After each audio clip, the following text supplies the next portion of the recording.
Good evening and welcome to the meeting of the Council.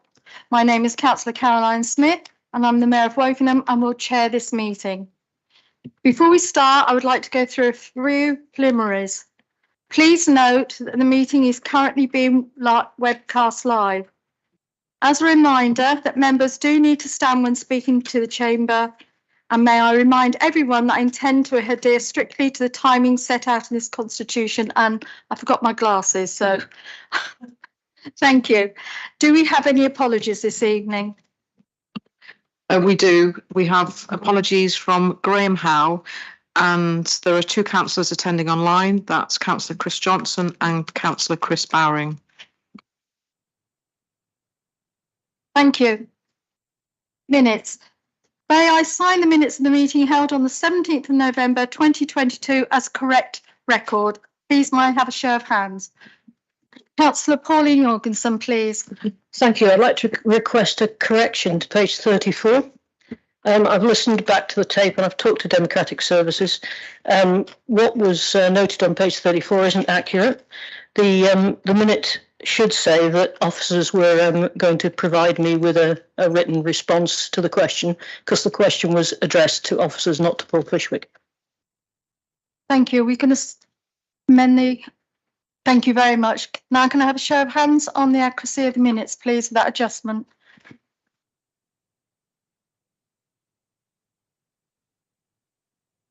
Thank you. Can I have a declaration of interest, please? And does anybody wish to declare an interest in any items on the agenda? And members, please specify which agenda item their interest relates to. Thank you.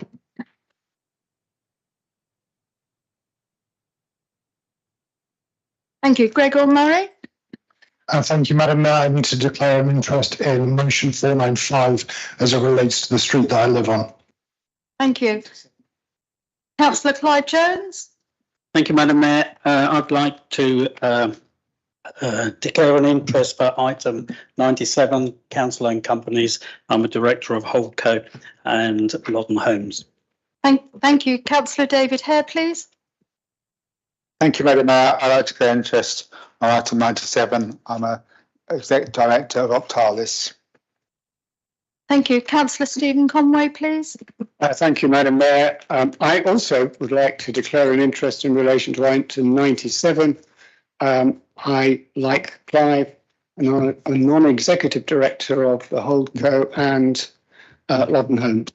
Thank you. Councillor Brewbury. Thank you, Madam Mayor. Full house. I'm also declaring interest in number 97. I'm a director of the holding company and Berrybrook Homes and WHL. Thank you. Okay, moving on now to Mayor's announcement.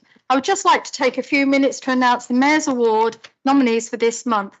My first one is the charity Sienna Smiles, and this was nominated by Richard Ryan.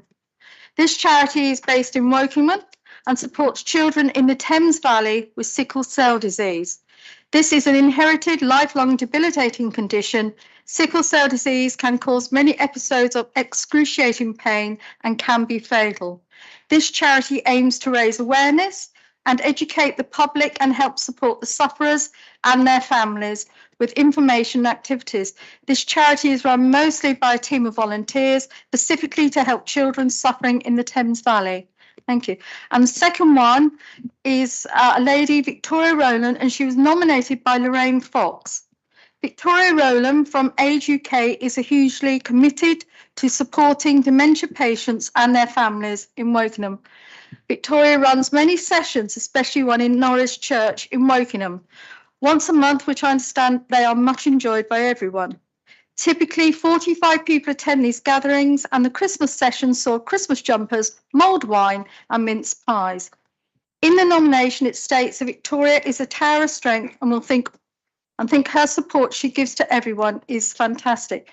Quoting from the nomination form, it says, "My heart melts every time we are together. This is a great accolade for a great lady." Thank you. Now moving on to public question time, which is 30 minutes, and supplementary questions are permitted. And could I remind the executive members that responses to questions must be no longer than 2 minutes and these will be timed. Thank you. I have the first question from Peter Must to the executive member, the Active Travel, Transport and Highways. Thank you. At the meeting of the executive on 31st of March 2022, I asked the then executive member for Highways and Transport what was happening with the draft borough-wide parking management action plan.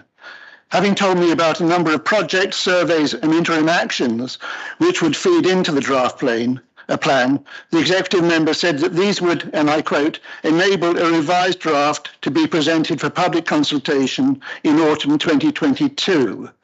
I cannot see this item in the forward plan for the executive up to January this year. Could you tell me what is happening now to this draft plan? Thank you, Peter, for your question. Referring back to the answer given at the council meeting in March 2022, that response provided at that time remains largely the same, in that the review was suspended due to the impacts of COVID pandemic on changed travel and parking demand. It was advised also at that time that a pilot parking management project to assess the parking behaviour and develop solutions in Twyford, for which the majority of resident surveys had already been completed prior to COVID, had been resumed. A public consultation on the proposals for Twyford has been undertaken, which closed on the 19th of December 2022. And we are now compiling all the responses to those identified measures. In a similar way to Twyford, this pilot is now being rolled out to multiple other locations, some of which include Hilltop area, Langbar Road, Stockbury Close, Clockenwell Road, and St Paul's Estate, where informal consultation is currently being progressed. Once these and further sites are progressed and formal consultations are concluded, the outcomes will be compiled and will form the basis of a wider borough approach. Travel habits have changed in the past few years with car usage, parking needs and requirements, and we feel that this approach, area-based, is the best way of first understanding the various parts of the borough's parking needs before we move to a more borough-wide approach. It is anticipated that these will be developed over the course of the coming year. Thank you. Thank you. Do you have a supplementary? I'm somewhat baffled that you can't actually merge this into a plan and quite quickly, because if you do area by area, then there's nothing to apply to the whole of the borough. You're just doing it piece by piece. So will you actually move as quickly as possible to a plan rather than just a section by section approach to this issue? That will be the case. We will complete these areas which we're currently doing at the moment and then do a borough-wide plan. Thank you. Mr. Peter Wheat, do you have your question for the executive member for planning and the local plan? Yes, I do. Thank you, Madam Mayor. Thank you.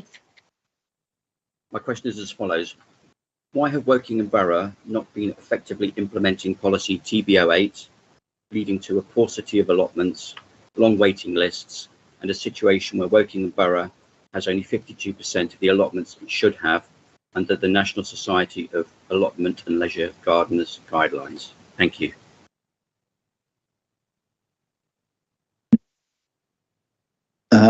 Firstly, before I answer, I should like to apologise that you had blocked in. Councillor Ferris, I've got Councillor Gary Cowan standing. Thank you, Madam Mayor. Under Rule 4213/16, would it be possible for an officer to answer this question? And as I'm standing, I'd like to take this opportunity to apologise to Mr. Wheat for his unfair treatment as being classified as a vexatious complainant to such a trivial matter as an allotment allowance. Thank you. So this is questions to the executives and not the officers at the moment. So can I have Councillor Ferris continue, please? Thank you. Thank you. I just want to repeat, Mr. Week, that I would like to apologise on behalf of the council for your question originally being blocked. Moving to my answer. Firstly, Mr. Week, I want to thank you for raising this important community issue with the council, and I do want to reassure you that the availability of allotments for residents is a subject that the council takes very seriously. That said, I'm also aware that you have previously been informed in some detail of the approach the council takes to the provision of allotments within the borough, as the council has previously provided you with full written responses on this matter through the formal complaints process. It is worth noting that the management of allotment sites is a matter for town and parish councils within Wokingham Borough. I'm sure that many of our town and parish councils would be open to ideas or suggestions on how to improve their allotment provision, and I would encourage you to engage with them. Do you have a supplementary? Yes, I do. Thank you. Thank you. During the 10-year period between the last two censuses, 22,100 new people came to live in the borough. Following policy TB08, that would be an additional 12.02 hectares of allotments, which should have been provided. Where is this new provision? Thank you. I'm aware that you've already been informed in some detail of the approach the council takes to the provision of allotments within the borough, as the council has previously provided you with a full written response on the matter through the formal process. Thank you. Thank you. Do I have Sandra Spencer to ask a question of the Executive Member for Environment, Sport and Leisure, please? Thank you. Hi. The bottle bank that was installed in Kilnsey Drive early in 2020 was positioned 22 metres away from the nearest dwelling. It was removed only just 3 months after complaints from residents about the noise it was generating. Can the Executive Member for the Environment, Sport and Leisure tell me how many noise complaints were received by the Council in order to get the bottle bank removed? Yes, thank you. Yes, it was following a good partnership working with early town councillors that the site at Kilnsey Drive was suggested for a bottle bank, which would enable residents there to conveniently recycle their glass. The bottle bank was well used, but after Environmental Health received a noise complaint from one local resident, they advised Waste Department that the noise issue had to be addressed, or potentially they would be served with a notice. Therefore, the Waste Department removed the bottle bank. Work is underway to locate another site in the early area to enable residents to have that facility. Thank you. Do you have a supplementary? Yes, I do. Thank you. Thank you. Yeah. Many early residents are seriously concerned about noise pollution if the proposal for a large 3G pitch gets a go-ahead at Maiden Early School to be rented out 7 evenings a week and at weekends. This pitch will be just a few metres from people's gardens and homes. Sports England recommends a minimum distance of 30 metres for multi-use games areas. The council would almost certainly receive numerous complaints, and there is a very real risk it will become an expensive and embarrassing white elephant. At next week's executive meeting, officers will recommend further work on the Maiden Early proposal be stopped until a review of playing pitches and potential sites for new 3G pitches in the borough is completed. Would it not be sensible to rule out Maiden Early completely now to avoid wasting any more time and money, and to put residents' minds at rest, as it is just too near housing, and the worry of having their quality of life ruined is causing people significant distress? To rule out any point at this stage in the development of the new borough-wide playing pitch strategy would be something that we can't do. Otherwise, it won't be a complete independent review, and that's what it will be, an independent review. Can't rule out anywhere. I'm not ruling in anywhere.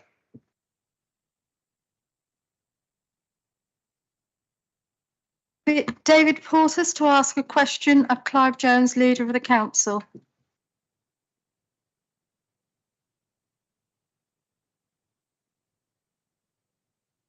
Evening.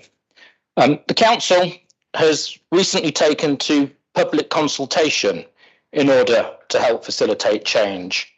How can the local residents be sure this isn't just a ruse to push through policy decisions already formed by the governing body? Thank you very much for your question, Mr. Portas.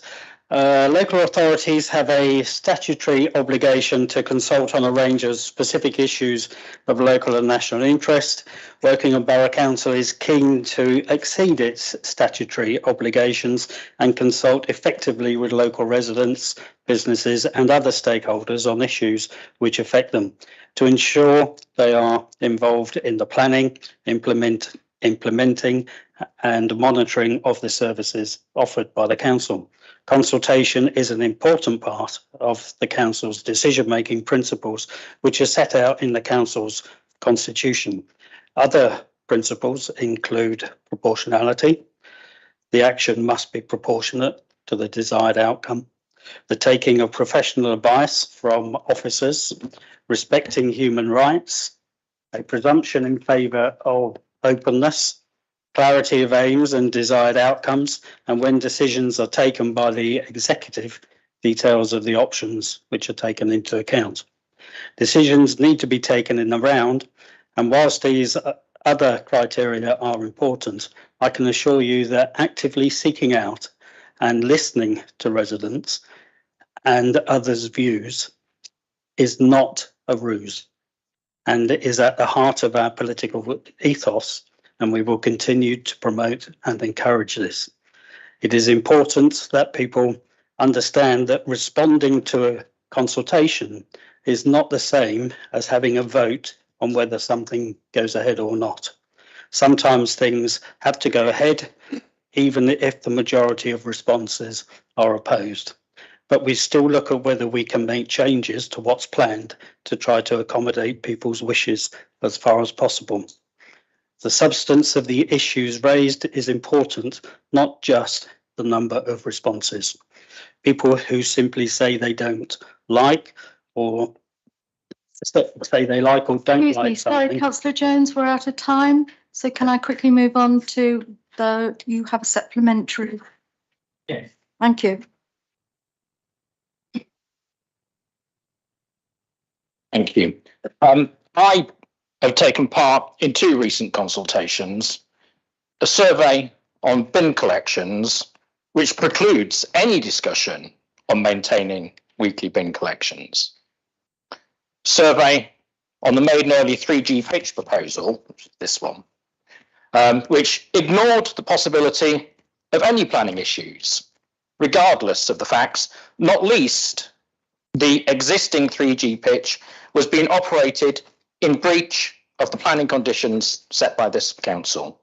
Would the council agree with me that before matters are put forward to public consultation, a thorough investigation should be made by the council to establish all the relevant facts and not just those which support a particular view? And by the way, I've actually not seen any results from this one anyway yet.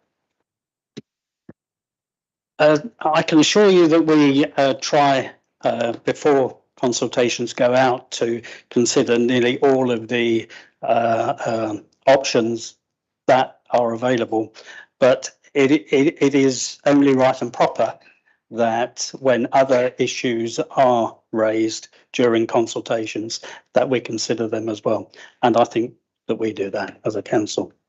Thanks. Nancy Badu, have you got your question for the Executive Member of the Environment, Sports and Leisure, please?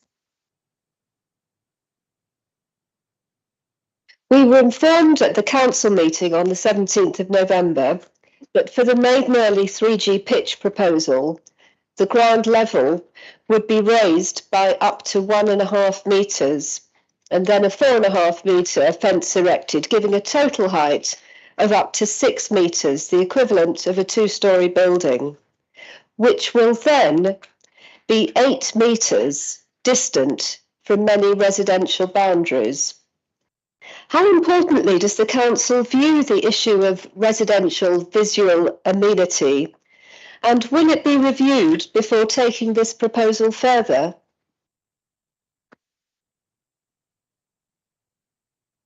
When I agreed to take the previous administration's maiden early school proposal to the July executive, I made clear that progress would be subject to consultation. That consultation highlighted some unsatisfactory aspects.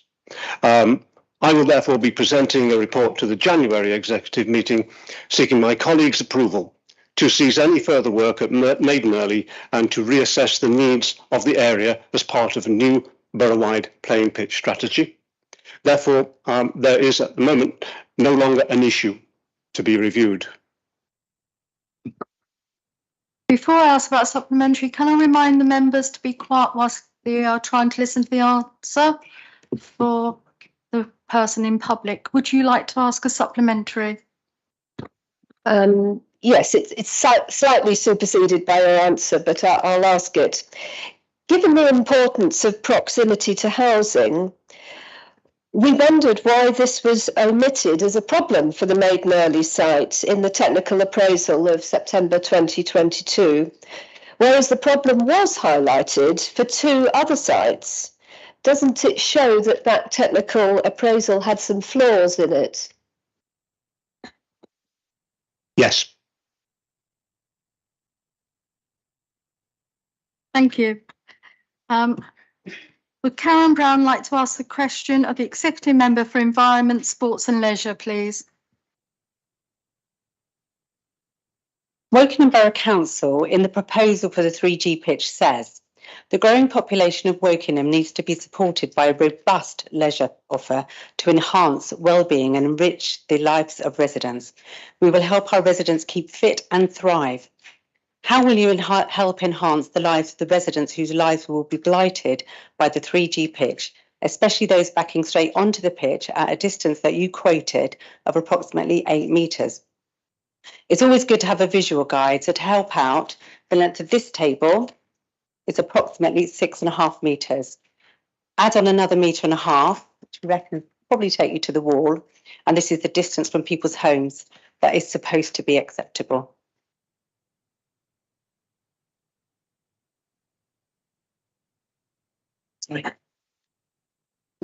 I think I would just refer you to my answer to the previous question without repeating anything that I said to that. Thank you. Do I have Elizabeth Newman to ask a question of Councillor Ian Shenton, please? Oh, sorry, if I missed one. Oh, sorry, supplementary. Do apologise. No glasses. Okay. Based on the pitch being used 6 p.m. to 10, based on the pitch being used 6 p.m. to 10 p.m. Monday to Friday and 9 a.m. to 8 p.m. Saturday and Sunday, as we've been advised, and assuming that most people using a sports facility for their football training have 1 session of training per week and 1 match per week. And if we take it that a full 11-a-side match is 90 minutes, so each individual will get approximately 3 hours a week benefit to their physical and mental health. Residents will get 42 hours of negative mental health impact on their lives per week. UK Mental Health Association says that the intrusion from noise and light can lead to excess stress, possibly resulting in cardiac arrests, strokes and depression. We have a number of over 50s living closest to the proposed site and are in the higher risk group for heart attack, strokes, according to the UK statistics. Add that to the general stress of busy working lives, living with poor health in some cases, the cost of living crisis and a total loss of rest and relaxation in our own homes and gardens. What assessment of balance did you use when the gain per individual player is maximum 3 hours per week and 42 hours of loss per individual resident per week? Well, the project is no longer proceeding at this point. So, again, I would refer you to my previous answer and the review that will create the new playing pitch strategy, which should be completed by the summer of this year, will take all sorts of factors into account. Thank you. Sorry. Elizabeth Newman to ask a question of Councillor Ian Shenton, please.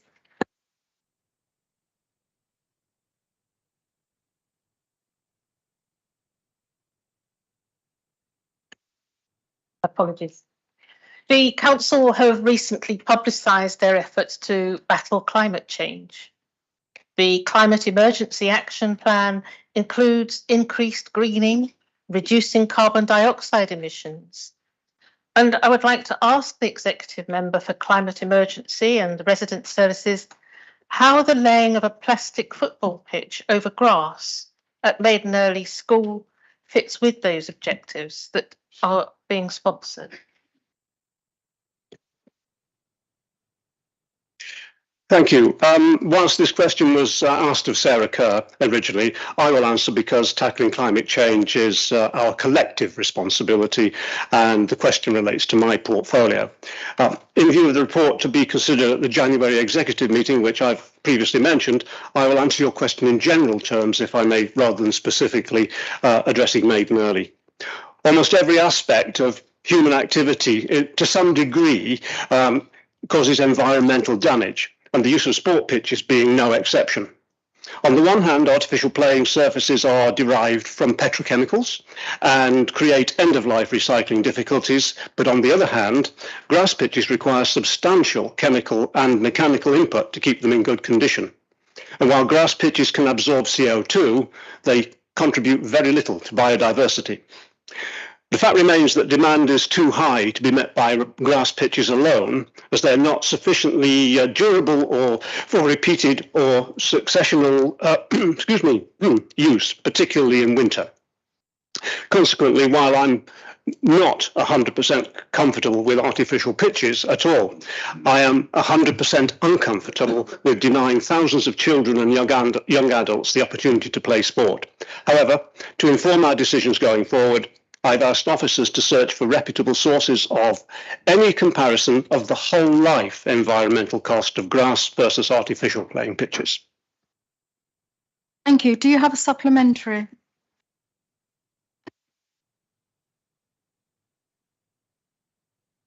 It's an additional consideration on that consideration for going forward with plastic pitches in general. Because a couple of years ago, the Natural History Museum published an article stating that the UK has led the world in destroying the natural environment.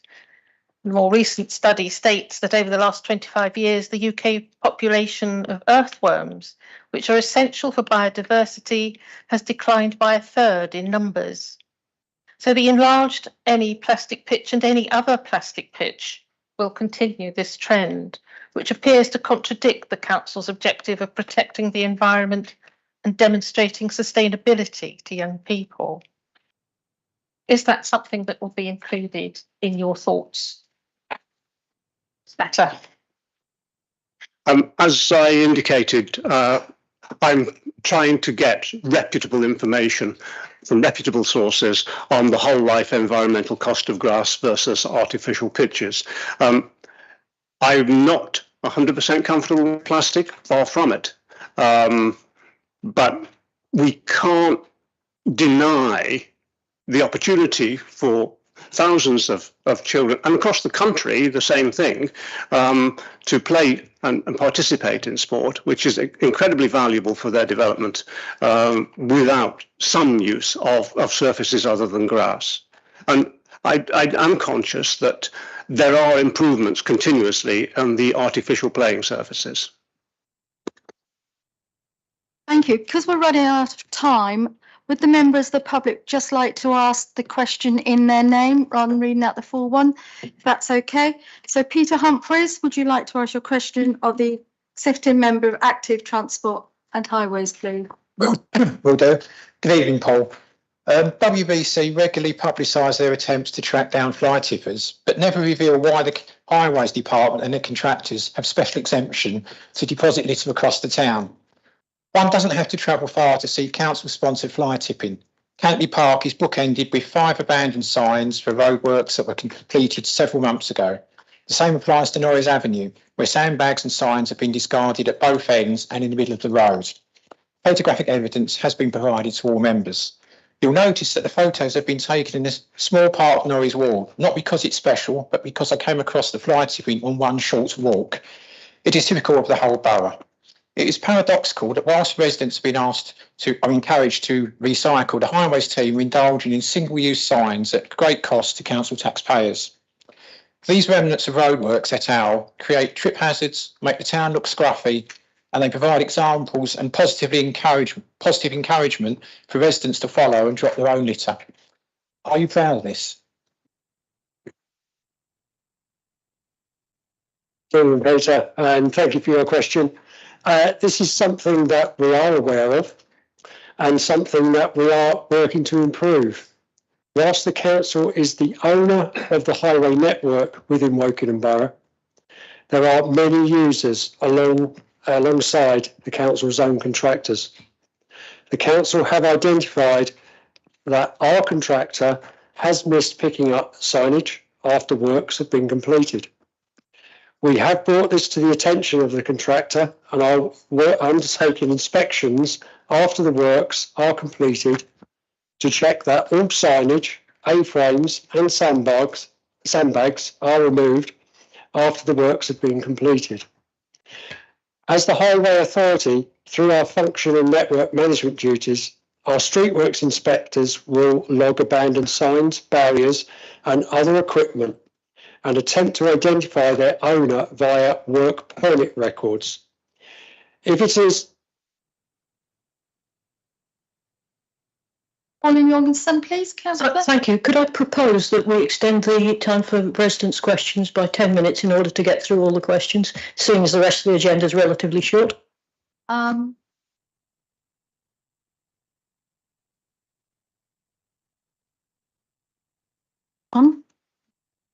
Go for that. Go for a vote, please. Thank you. We'll extend by 10 minutes. Thank you. I'll start that beginning of that sentence. As the Highways Authority, through our function and network management duties, our streetworks inspectors will log abandoned signs, barriers and other equipment and attempt to identify their owners via work permit records. If it is an external utility company, charges for unreasonable occupation of the highway under Section 74 of the New Roads and Streetworks Act 1991 will be pursued.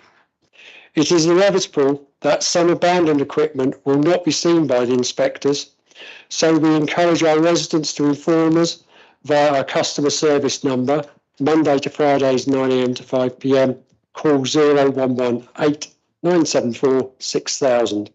So that we can investigate to get the equipment removed and take the appropriate enforcement action. Thank you. Thank you. Do you have a supplementary? I do, thank you. You've partly answered it actually, but I'll read part of it that's not been covered. Most of the signs that are left behind by are council ones, because utility companies being private organisations, they are accountable and they do take them away. So in the real world, organisations normally inspect their works after they're finished to check that they've been done properly before authorising the invoice for payment. Case in point would be when a surgeon checks that all his tools are used in an operation and remove them inside a patient before stitching up the wounds.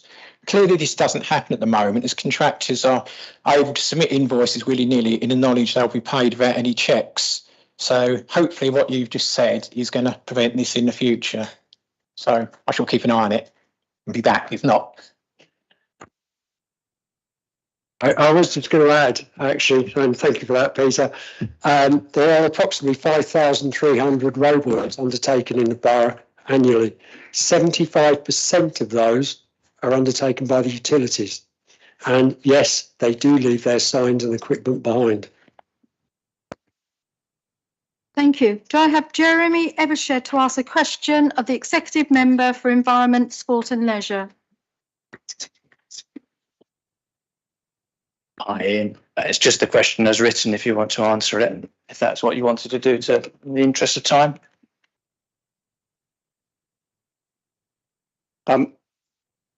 As indicated in my earlier answers, we've initiated the preparation of a borough-wide playing pitch strategy, which will look at both summer and winter provision and is due to be delivered in summer 23.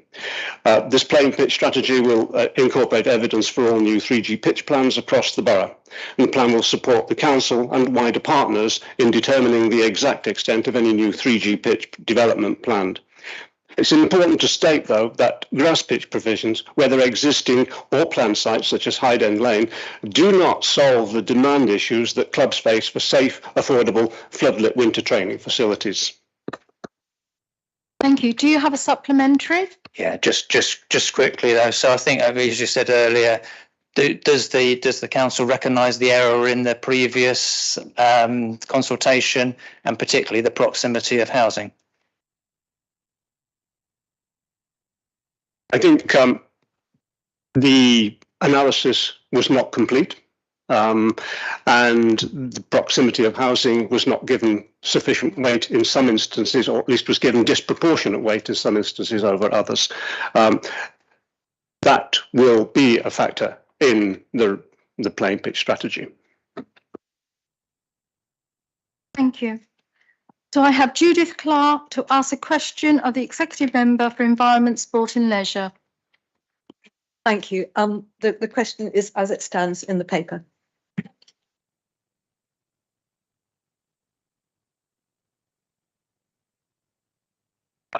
I'm just going to do, as I did earlier, refer you to my answer to the previous question, to question number 9. Thank you. And do you have a supplementary? Thank you very much. And do I have Heather Murray to ask a question of the Executive Member for Active Travel, Transport and Highways? Thank you, Madam Mayor. I'd like to ask the question standing in my name, please. Thank you, Heather. Good to see you again. And thank you for your question. At the full council meeting in October 2022, I highlighted to the Chamber that in accordance with the Department for Transport Circular 01/2013, setting local speed limits, the Borough Council evaluate the appropriate speed limit outside primary schools. As a new school, the Floreat had been assessed and 20-mile-an-hour advisory speed limit signs with flashing lights were installed during late October 2022 and became operational after the half-term break. This brings the school into line with most other schools in the borough. As for the petition, the normal process would have been for the measures to be assessed against national and local criteria and prioritised, in the same way as measures requested for other sites. However, the Shadow Executive Member submitted a related motion at the October meeting, which is yet to be considered by full council, and we have to wait for the outcome of that before we know the appropriate next steps. The motion is on the agenda again for discussion tonight, and I'll ask you to read the comments from the Chief Finance Officer that follow it, including the fact that one of the things you ask for is contrary to national government policy. What happens next will depend on the outcome of the motion. Thank you. Do you have a supplementary? Thank you. Thank you, Councillor. Unfortunately, whilst I empathise and appreciate the work you've done to look at this, I'm sorry to say, but I have absolutely no belief in the commitment to deliver on what is required to keep the children attending Floreat Montague Park School safe on their journey to and from school each day. There has been a motion, as you quite rightly cited, before this council since September that would ensure the safety of our children, yet it has not been reached in any other previous meeting of this council, despite being on the agenda. Therefore, under Rule 4.2.25.1, suspension, I would ask the Mayor to suspend rules of procedure by motion on notice or without notice, as is her right, and move motion 495 to be debated unamended as the next order of business, as the only stipulation of doing so, namely that there be at least one half of the whole number of members of the council present, has been met. I can see no logical, rational or reasonable reason why this motion, which has been worded and asked for by residents who I'm representing this evening, cannot be debated unamended immediately. Thank you. I'll take advisement on your.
Which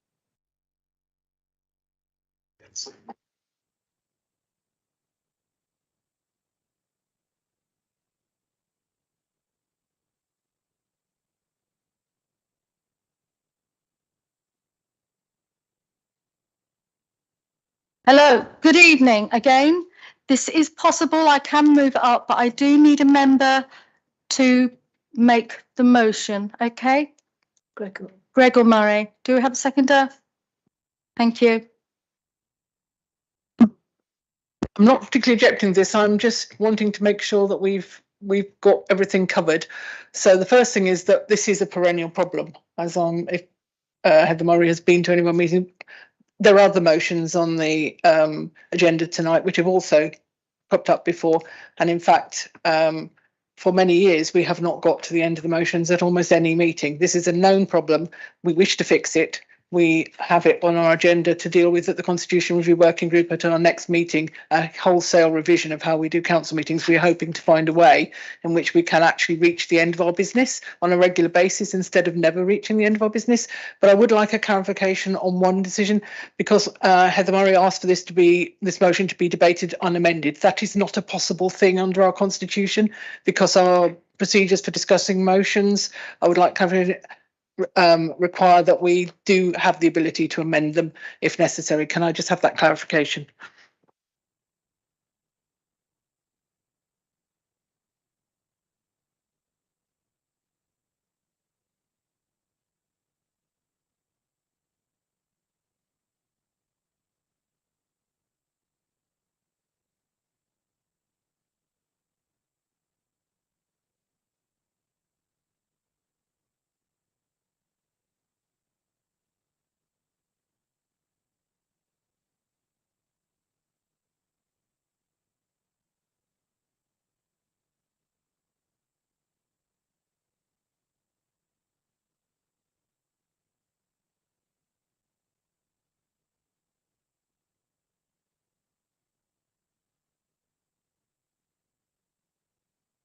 We've accepted that we can take the motion.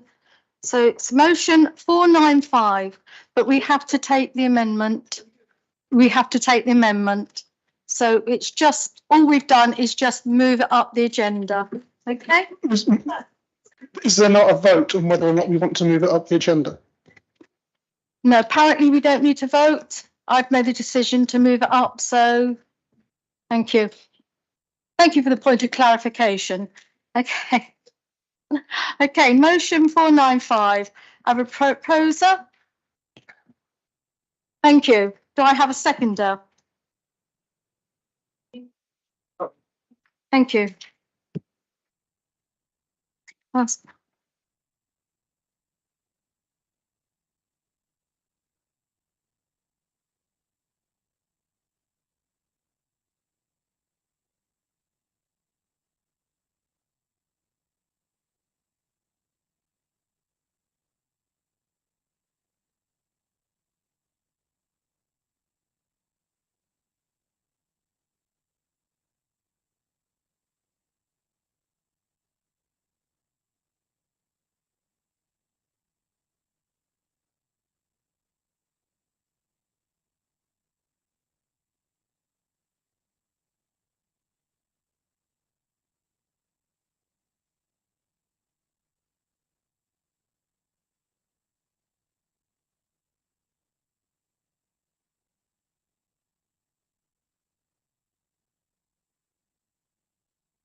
Would the proposer like to speak for 3 minutes, please? Thank you, Madam Mayor. I'd like to propose the motion basically, which is in my name in the agenda, which relates to a series of measures at Floret Montague School. I'm very pleased at the fourth attempt that we finally get to discuss this. The background to this is in September last year, I was contacted by a number of residents on William Heelas Way over concerns to access at this school. They handed in a petition to this council signed by 500 people, supported also by their head teacher. Their key requests were addition of barriers to protect pedestrians outside the school from cars and vans, a permanent 20-mile-per-hour speed limit outside the school, and the restoration of the painted level crossing, or should I say unpainted level crossing on William Heelas Way. We're now in a position, as Councillor Fishwick accurately said, where the council have put in advisory but not permanent 20-mile-per-hour signs. As of yet, there's no response to the rest of the resident requests and no response to the petition. A resident wrote to me a few months ago on this issue. A section of this letter I'd like to quote. I wanted to make you aware of an absolutely terrifying incident this morning with my 5-year-old daughter outside Floreat Montague Park Primary School. We were arriving at school at 8:27 and had reached the zebra crossing. The road seemed clear as we approached, but before I knew it, a large white van thundered down the hill, doing at least 50 miles an hour, straight through the zebra crossing with me standing partially beside it. I waved my daughter's school bag and shouted, but he continued the same speed and made an obscene gesture at us. He continued the same speed up the road. My daughter was upset and scared. If this had hit me, I would have been killed. A moment later, another car sped across the level crossing, the zebra crossing, I should say, on the other side of the road while we were waiting to cross. It seems inevitable that a child will be killed or seriously injured at some point soon while trying to get to their school.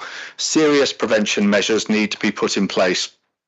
So, we therefore have clear evidence of a serious safety issue and significant levels of resident concern. What's been the response to this so far? To decide it's not a priority. Officers are basically, an amendment's been put forward tonight which would see, if carried, this go into the Highway Safety Improvements Pool. Officers have advised me that no scheme in this pool is ever guaranteed to see the light of day, and less than 10% of the schemes in this fund have been completed in the last 5 years. I did tell Councillor Fishwick I'd support his amendment if he would commit to these commitments being made within a fixed period, but he was unable to do this. What was in front of us tonight is a decision to make the motion go away and avoid the issue. However, there are one or two members who don't agree. When you look at the people who originally signed the petition, there are some interesting comments. A lady called Maria G signed the resident petition and wrote, "This is an accident waiting to happen unless traffic calming and safety measures for pedestrians are put in place. And it's disappointing no action has been taken in the face of reasonable requests." A man named Peter Dennis signed the petition and simply commented, "This is absolutely needed." A recent comment from Peter Dennis on a Facebook page said, "I suspect we'll need to get really snotty about barriers and crossings." I suspect he's right. I also agree with them. The coalition earlier this year voted to spend an extra... Sorry, we're out of time. Okay. I do apologise. Thank you. I understand we have an amendment proposed. Is it? It was Keith Baker seconded it. Thank you. I have a proposer for the amendment. Yeah, that's me, Madam Mayor. Okay. And do you have a seconder? I do, Councillor Neil. Thank you.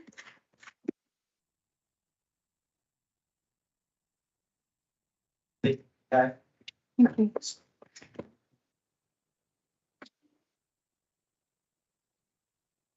Okay, so Councillor Keith Baker, would you like to speak now or reserve your right?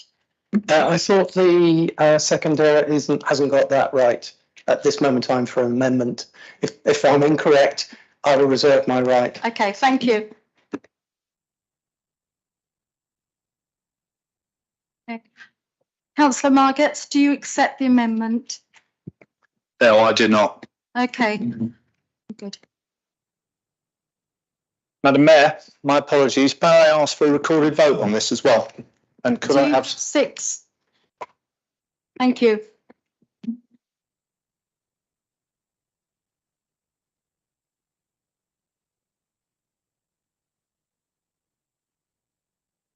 Hey, do you have any speakers on the amendment? Fishwick. Okay. Councillor Paul Fishwick.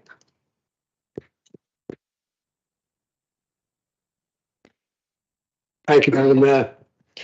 It's disappointing that Councillor Charles Margetts didn't accept my suggested amendment to this motion at the November 2022 meeting of Council, which was to ensure children can walk and cycle safely to school. Woking Borough Council agrees to put the requests of the petition into the Highway Safety Improvements Pool without further delay. This is the process that all other requests of this nature have followed. And as an example, on the 20th of January 2022, at the meeting of Council Minute 76 refers, Councillor Rachel Burgess presented a petition with over 650 signatures asking for a safe crossing for children from Knowes Ward that attend the Holt School. A crossing request for Keep Hatch Road near Dowles Green and on Bearwood Road, Sindlesham, a request for a zebra crossing and reduced speed limit outside Bearwood School. I could go on, but this is fundamentally a list of schemes that have been requested to be considered by the council. Where should a scheme that has not been assessed through the proper process and compared with similar schemes, many also assisting school children, aged students, be placed at the top of the queue? Each scheme must be assessed to determine its benefits as a level playing field and not on the basis of who shouts loudest. The 20-mile-an-hour variable speed limit has already been delivered. That was announced in my executive update on the 20th of October 2022 meeting of council. Adding these other desired schemes requested to the petition to the wider list allows for them to be assessed and ranked against one another and have funding applied to the highest priority schemes. The list will also enable us to consider additional funding avenues and bids. There is already a process and system in place, and it must not be bypassed. And I recommend that the remaining requests of the petition are added to the Highway Safety Improvements Pool. Thank you. Councillor Alistair Neil, please. Thank you. All right. Promoting road safety schemes in our wards is what we councillors do, but we should not be allowed to manipulate the process for the benefit of our own wards. That's why this scheme and all others must go into the pool to be assessed, ranked and prioritised by professional council officers, not by councillors.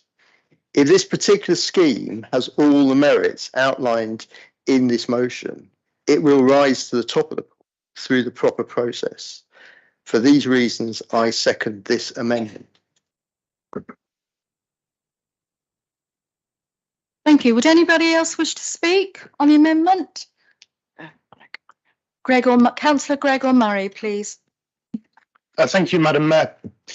My son was almost run down on William Heelas Way just before Christmas. A van cut a corner with Whitlock Avenue and almost knocked him off his scooter. In October, as Councillor Margetts has said, a little girl was almost knocked over at 8:27 on her way to school by someone who simply didn't care that they were passing a school.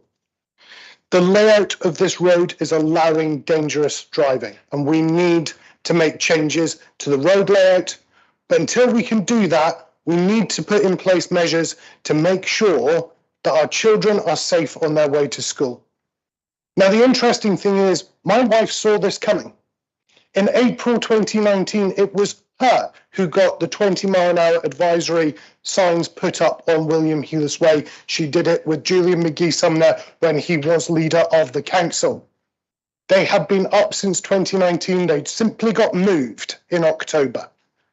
It was my wife who managed to get speed bumps put across William Heelas Way. The speed bumps have since been removed. The speeds have gone up. We need to protect children on their way to school. We cannot simply keep adding schools to the bottom of a list to be assessed in the hope that they might get funding, because if we do, there's going to be an accident and that blood will be on our hands. We have to act. I advise this council to vote against this amendment and approve this motion as it was written in the will of the people of Woking and Montague Park who wrote it. Thank you. Councillor Maria G, please. Yes, I'd like to speak for the amendment, and the reason is that we have to assess all projects in line with other projects, as has been said before. I strongly support the measures that are being put forward this evening, but I cannot know I cannot know what other schemes are might have priority over this one. I just don't know. I do strongly support this, and I stand by the comments that I made on the petition, but I would like due process to be followed. I can't instruct officers. I can't know what's in all of the other applications, and I do question why nothing's been done about it for the last 5 years. We've only been in charge of this council since May. It's been 5 years before that when something could have been done. I've certainly been campaigning for safety measures for at least 3 years, and Councillor Peter Dennis also has in his capacity as town councillor before he was the borough councillor. Thank you.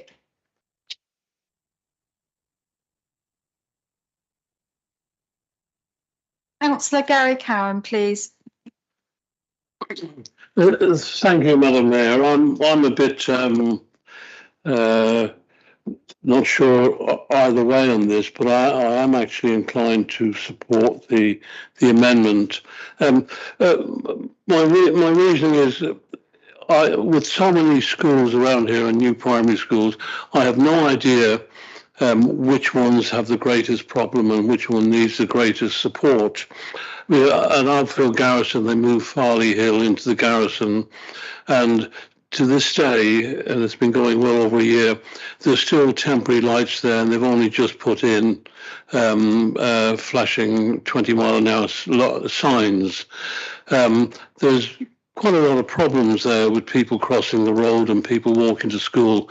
I will say that, not knowing the area very well, but I did travel up and down the north and south town relief roads recently, and the one in the north is a reasonably wide open type of road, where the one in the south going over the railway bridge is, I found it very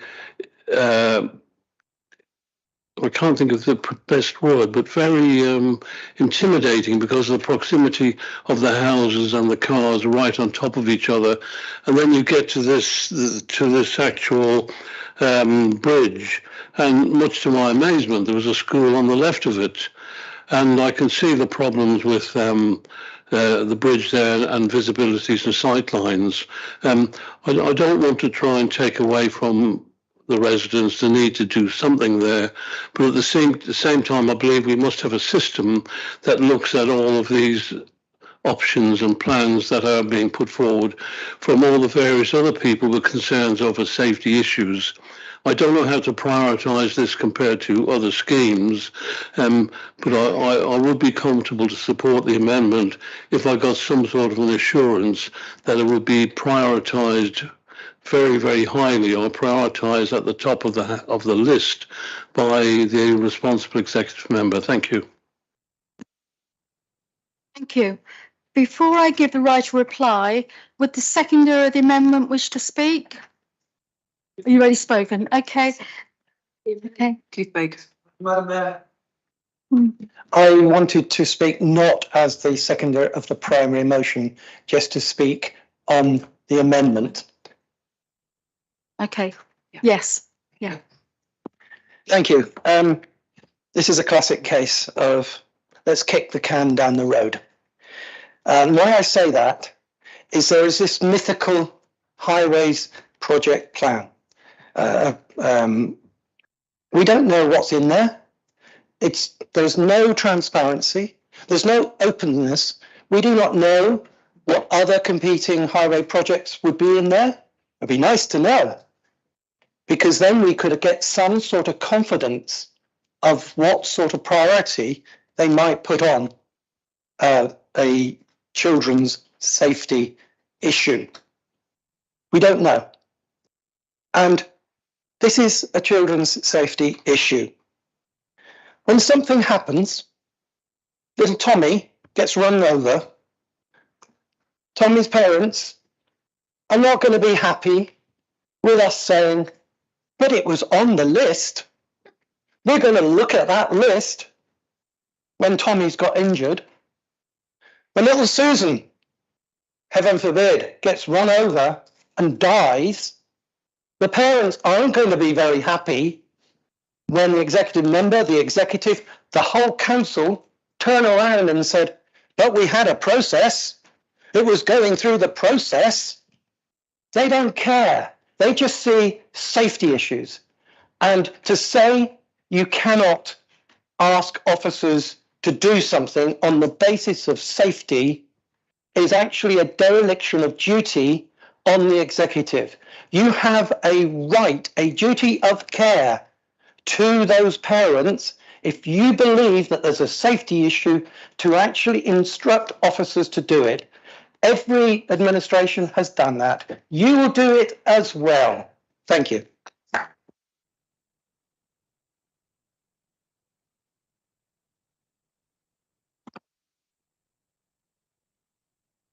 Thank you, Madam Mayor.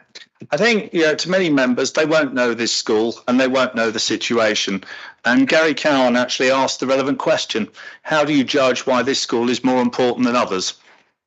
And the relevant question to that, the relevant answer to that is how many other primary schools across the borough have we had 500 plus residents basically sign a petition calling for safety improvements?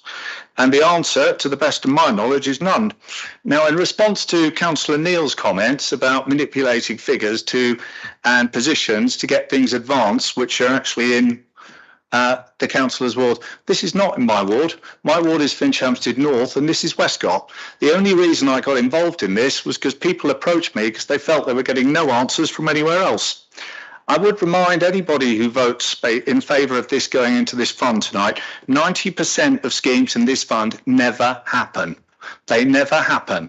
Officers told me, laughing, basically said it, this is the place where schemes are sent to die. So if you vote for this, it will disappear. It's your choice, not mine. This process has already been stalled for the last 6 months. And I really think, as my colleague Councillor Baker said, we need to prioritise this. We found the money earlier this year to spend an extra 300k to have elections every 3 years out of 4, rather than to move to one election every 4 years. So there's money for that, but not for safety provisions outside primary schools. A series of costs have appeared in the agenda. 100k is quoted for barriers. Are they gold-plated? Meaningless figures presented as an excuse to do nothing. No credibility. This is all clearly nonsense. The amendment to move this motion into a fund where it's sent to die is also nonsense. The priority should be primary school children. We will therefore oppose this amendment. We'll continue to campaign to make access to this school safe. And Madam Mayor, basically, if we can have a recorded vote on this, as I said earlier, please, I'd be grateful. Thank you. Councillor Kerr, did you have a point of order? No, I'd like to speak. I want to speak on, why not? But this is about the amendment. Councillor Kerr, sorry, we've had the right to reply. Is the right of reply on the amendment from the amendment? I thought it came from the proposer of the amendment. So I can't speak at all now. No, sorry. So we're going to go straight. Madam Mayor, if once the amendment has been voted on, there is then an opportunity to speak after that point, if you wish to say something. So now we go for the recorded vote on the amendment. Thank you.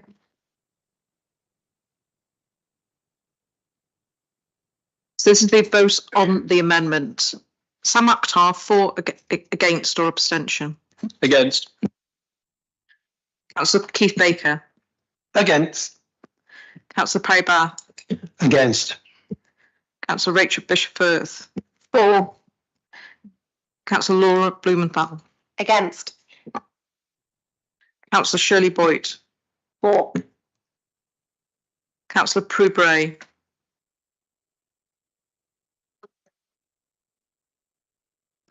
For. Councillor Rachel Burgess? For. Councillor Anne Chadwick? Against.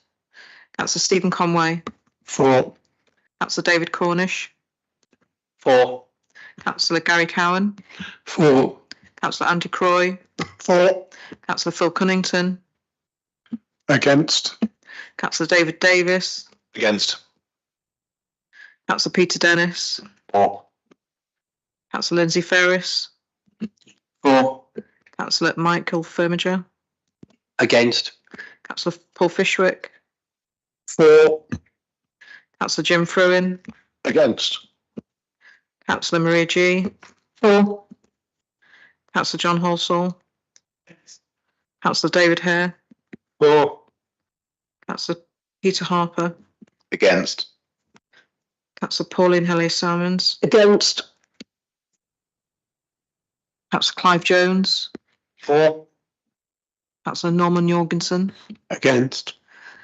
Councillor Pauline Jorgensen. Against. Councillor John Kaiser. Against. Councillor Sarah Kerr. 4. Councillor Abdul Loys. Against. Councillor Tahir Maher. 4. Councillor Morag Malvern. 4. Councillor Charles Magetts. Against.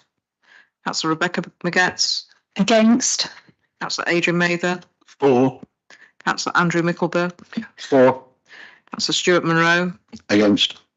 Councillor Gregor Murray. Against. Councillor Alistair Neal. 4. Councillor Jackie Rance.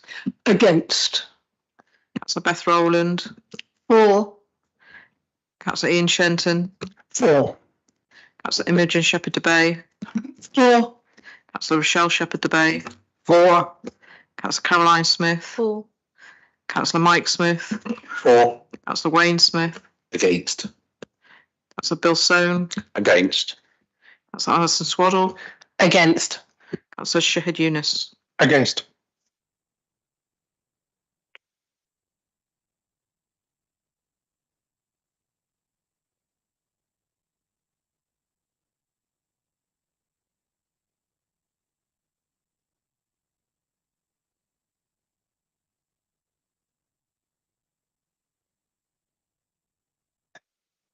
Madam Mayor, may I just ask something? Yeah, please do. Point of order? What's the number? The numbers and conflicts of interest declared at the beginning of the meeting. I'm just trying to check if Gregor Murray declared a conflict of interest in relation to this motion. Okay. Yeah. Okay, thank you. So it's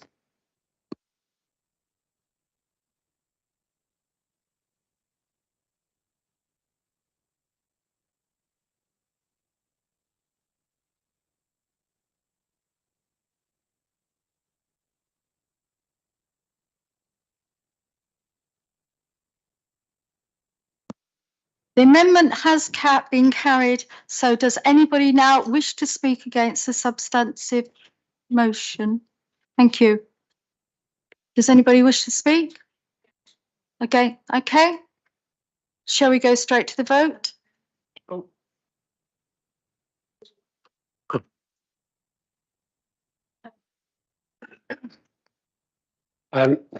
Just a few words from me, just to sum it up. Point of order. We have got no people objecting to this motion. Therefore, the standing orders say go straight to the vote. Yeah, sorry, we need to go straight to the vote. Madam Mayor, I'm sorry, that's a funny interpretation because that should have happened right at the beginning of the motion. We've had an amendment, which is in itself an objection to the motion. So we are now in the debate and therefore we should just continue with the summing up, which take less than 3 minutes. I'm sorry, I don't think that's correct. Could the Excuse me, please? I'll take advisement and I'll be back with, okay?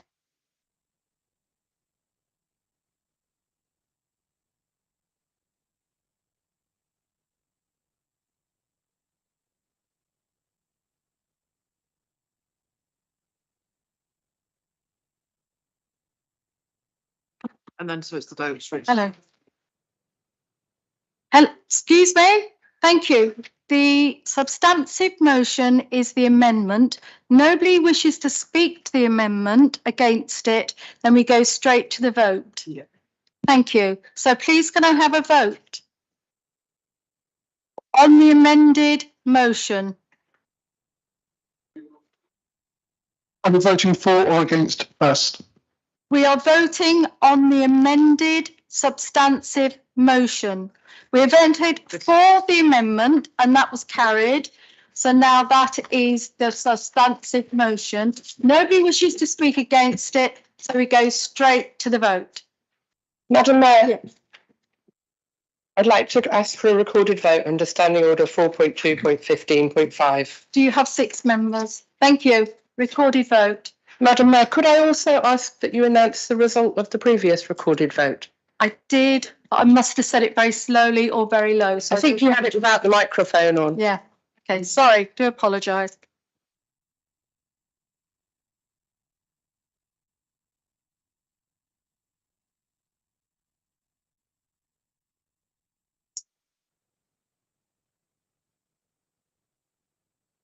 It was 26 for, 25 against.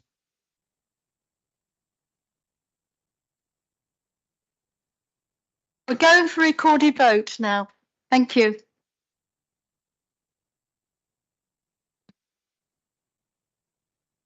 This is on the amended motion. For, against or abstention, Sam Akhtar. Against. Keith Baker. Against. Harry Bath. Against. Rachel Bishop Firth. For.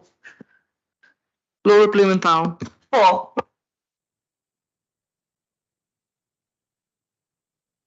Councillor Shirley Boyd. Oh, I'm confused now. Councillor Prue Bray. Sorry. Four. Councillor Rachel Burgess. Four. Councillor Chadwick. 4. Councillor Stephen Conway. 4. Councillor David Cornish. 4. Councillor Gary Cowan. 4. Councillor Andy Croy. 4. Councillor Phil Cunnington. 4. Councillor David Davis. 4. Councillor Peter Dennis. 4. Councillor Lindsay Ferris. 4. Councillor Michael Firmager. 4. Councillor Paul Fishwick. 4. Councillor Jim Fruin. 4. Councillor Maria G. 4. Councillor John Halsall. Councillor David Hare.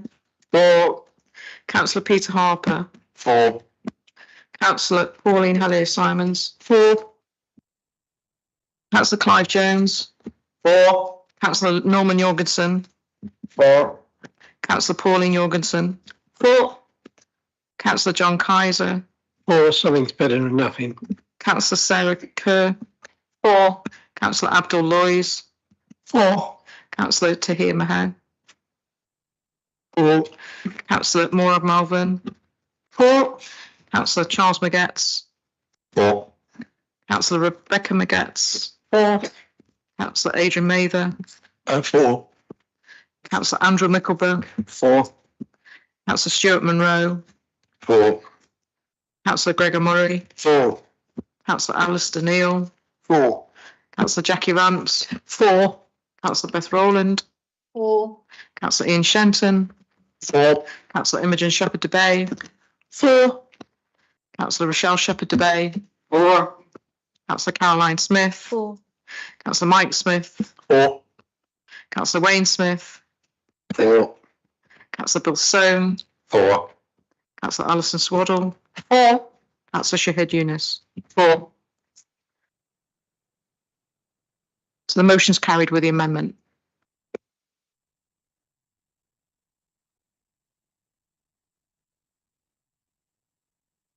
Madam Mayor, could we have the result of that vote, please? 2 seconds.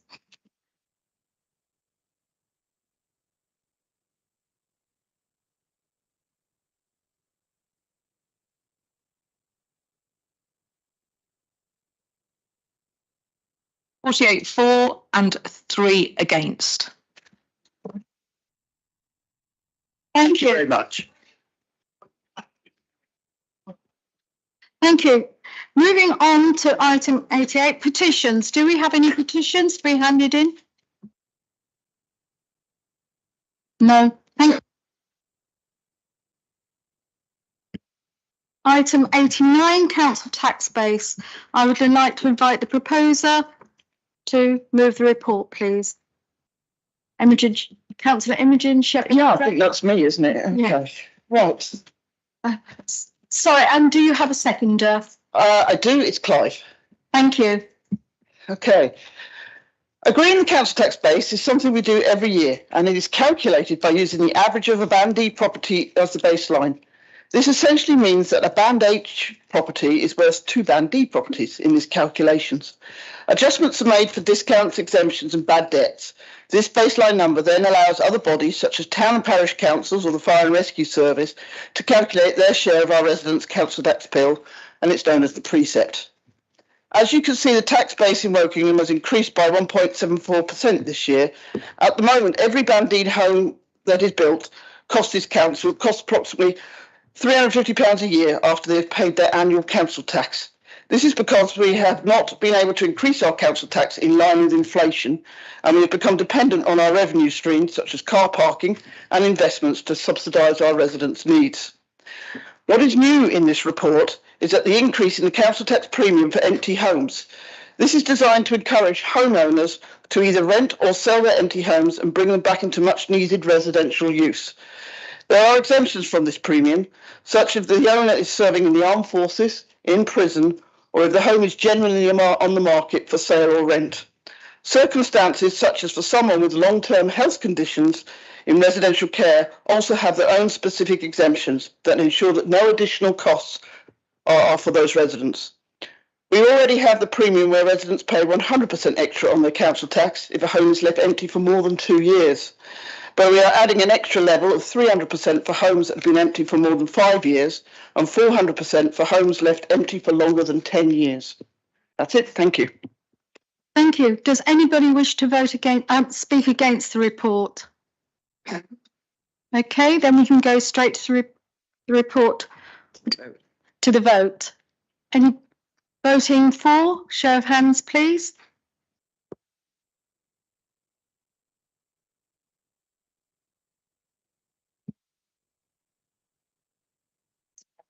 Okay. Okay, unanimous. Thank you.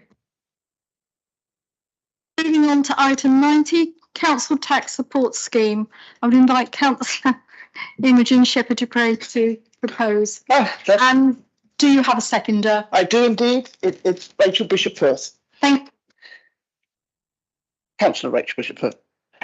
Okay, you ready? Cool. Right. The Council Tax Support Scheme is designed to reduce the council tax payments for our residents on the lowest incomes on a sliding scale. It's an important scheme that is reviewed every year, and we have agreed to add an extra £100,000 to it for next year, as that will keep the scheme in sync with the increases in universal credit and other benefits that these claimants might receive. You can see that the scheme disregards payments for child maintenance and carers allowance, but it stops for a single person where their remaining income rises above £16,558 per year, or £23,900 for a family with 2 or more children. That is an increase of 10.1% on last year, and I think we can agree that, particularly with the current economic crises, these people need all the support we can give them. However, there will be households in Wokingham who have incomes that are not far above these thresholds that will also be struggling, so we're very inclined to include more support for them too. We've agreed to add an extra £250,000 to our budget for next year in order to support these struggling households. This money will be used to support our own benefit schemes, and some of it will be given to our charitable partners when they are better placed to provide that help. I hope to work with our cross-party poverty working group and our officers over the next year to look at our current Wokingham Borough Council benefit provisions and strategically determine the best way to use this discretionary fund so it can really get to those who need it the most. Thank you. Thank you. Does anybody wish to speak against the report? No? Okay, then we can go straight to the vote. Those in favour, please raise your hands. Thank you. That's unanimous. Thank you. Under item 91, I have Councillor Clive Jones to move the report, please. Thank you. And do you have a seconder? Yes, thank you. Councillor Conway. Thank you very much, Madam Mayor. I'm very pleased to propose item 91.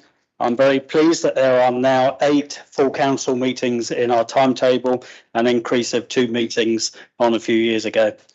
This is to be welcomed because it gives all councillors the opportunity to ask questions about ward matters, to question the leader and the executive members, and to hold them to account. It also gives further opportunities for councillors to propose motions to be debated by the council. It was disappointing in 2019, 2020 and 21 that we hardly ever got to motions at the end of the agenda. Hopefully we will get to them all tonight. So I won't keep you any longer. Madam Mayor, I'd like to propose that we agree the timetable of meetings for 23-24 set out in item 91. Thank you. Do I have anybody who wishes to speak against the report? Okay, thank you. Then we can go straight to a vote. Those in favour, please raise your hands. That's unanimous. Thank you very much. Come on to item 92, the review of the members' allowance by the Independent Remuneration Panel. I would like to invite Bobnan Caro, Chair of the IRP, to present the report, and thank you very much for your time and waiting. Thank you.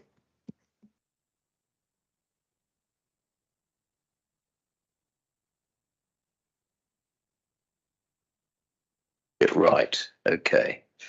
Good evening, council members. I'm Bob Nancaro, Chair of the Independent Remuneration Panel.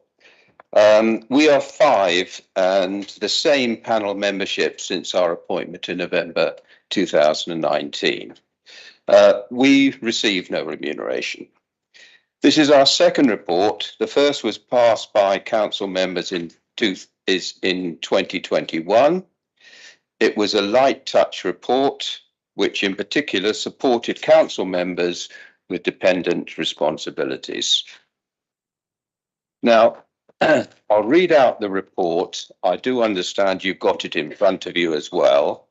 It's a bit turgid, so perhaps my reading it out will encourage you to read it as well. Okay.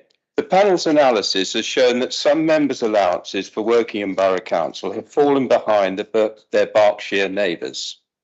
Those are the other 5 unitaries in Berkshire. In part due to working in Borough Council not accepting increases for a number of years, the following recommendations seek to rebalance these allowances and introduce an indexation mechanism for the future. Each member is entitled to 1 special responsibility allowance, that being the one with the highest value. But of course, you may have further responsibilities and therefore multiples of SRAs. The panel recommends to the council that item 1, the time contributed component of the basic allowance be increased by 4%.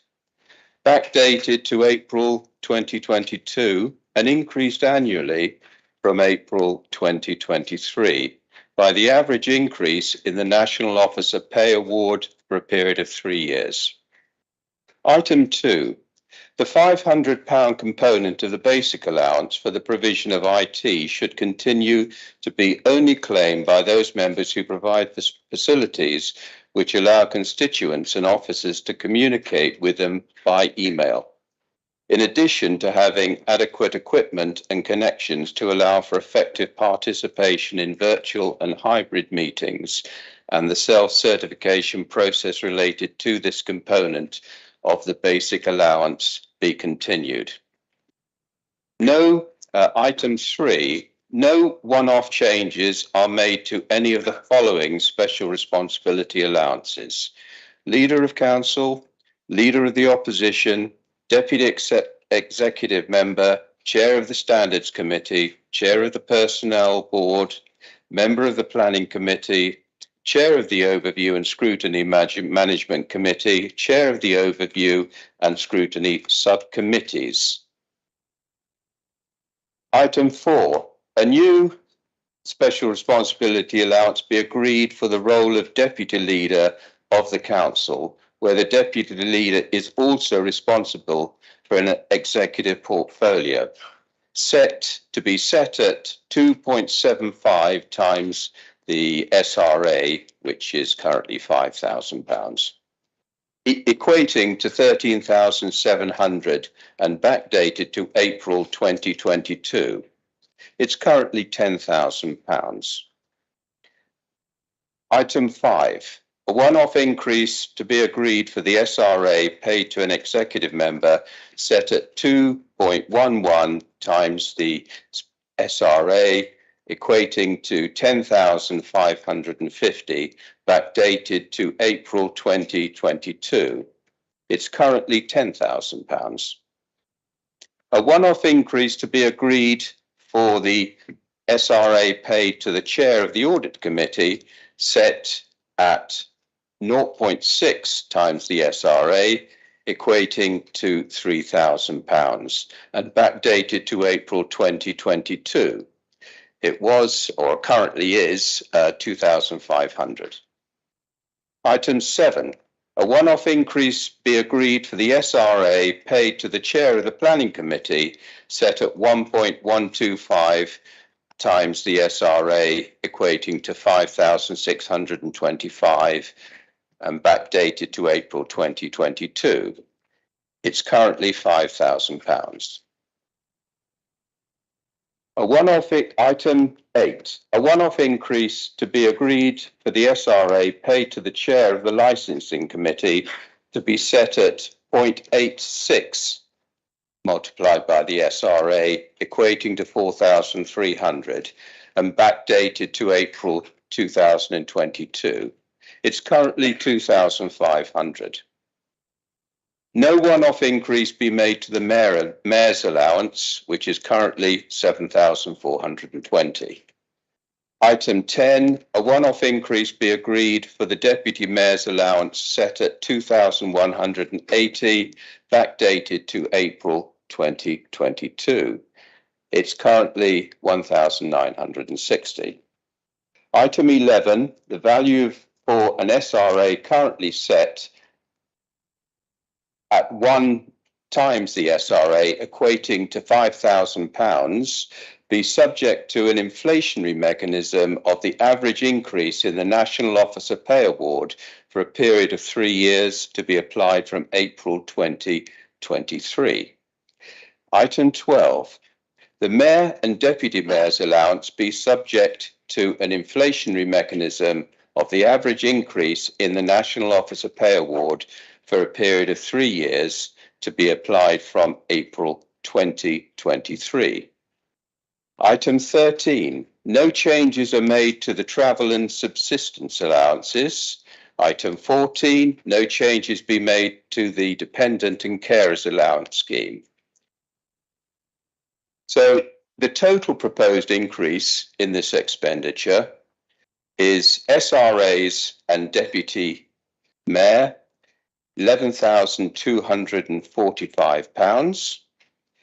The basic allowances on the indexation, 14,418, which in total is £25,663.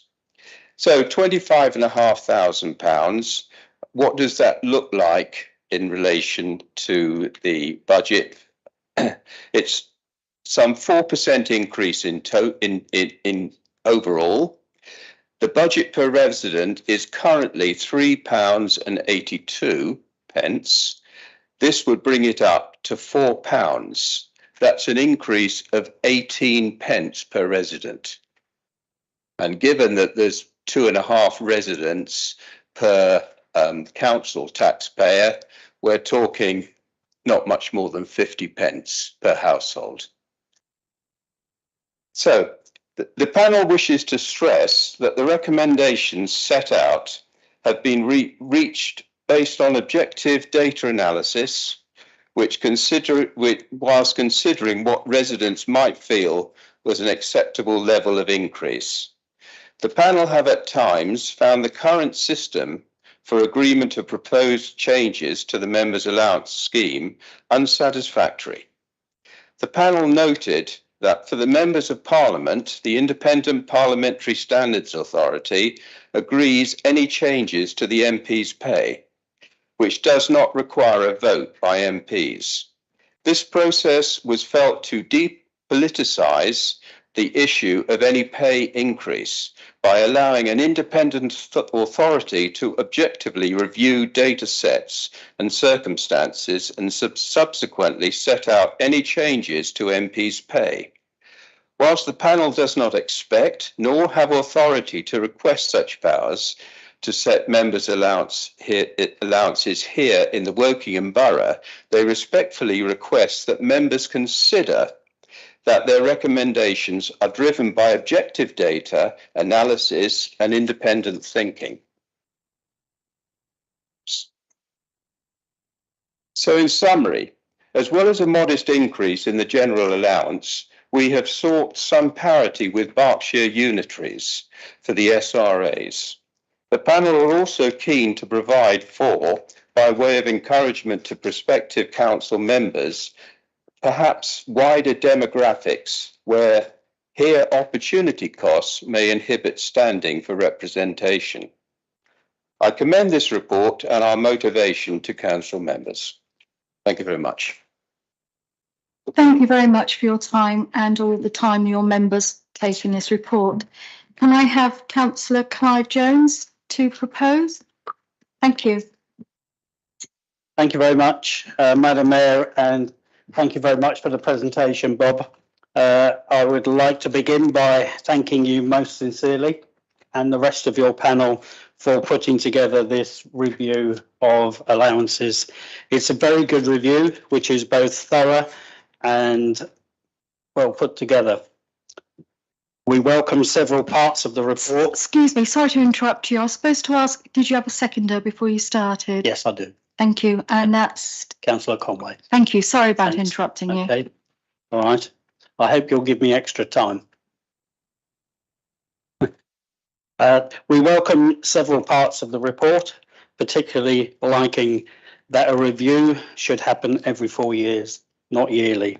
Also, that special responsibility allowances should be more in line with other Berkshire authorities, and that there should be a link to officers' salaries. The panel met on at least 7 occasions, which shows a strong commitment to the role, and I'm sure that this is appreciated by the whole council. Since taking over the administration, we've had to deal with some very difficult financial situations, which sees the council very short of money. As many will know, these difficulties hit us within 10 minutes of taking over the council. On top of the difficulties of the last 8 months, we didn't have a good settlement from central government in December. Right now, we are in a cost of living crisis that is affecting many of our residents. They see food bills increasing by more than 10%. They see energy bills more than doubling in the last 12 months, and mortgages in Wokingham going up by £500 a month.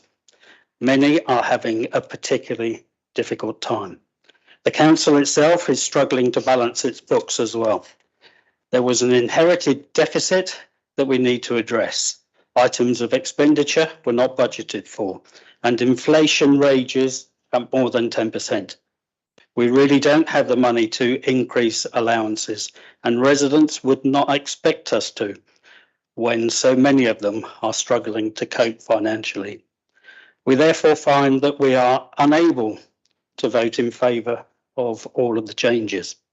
There are some that we will welcome, and we would like, Madam Mayor, to have a separate vote and take item 2, 3, 9, 13 and 14 as a block, and 1, 4, 5, 6, 7, 8, 9, 10.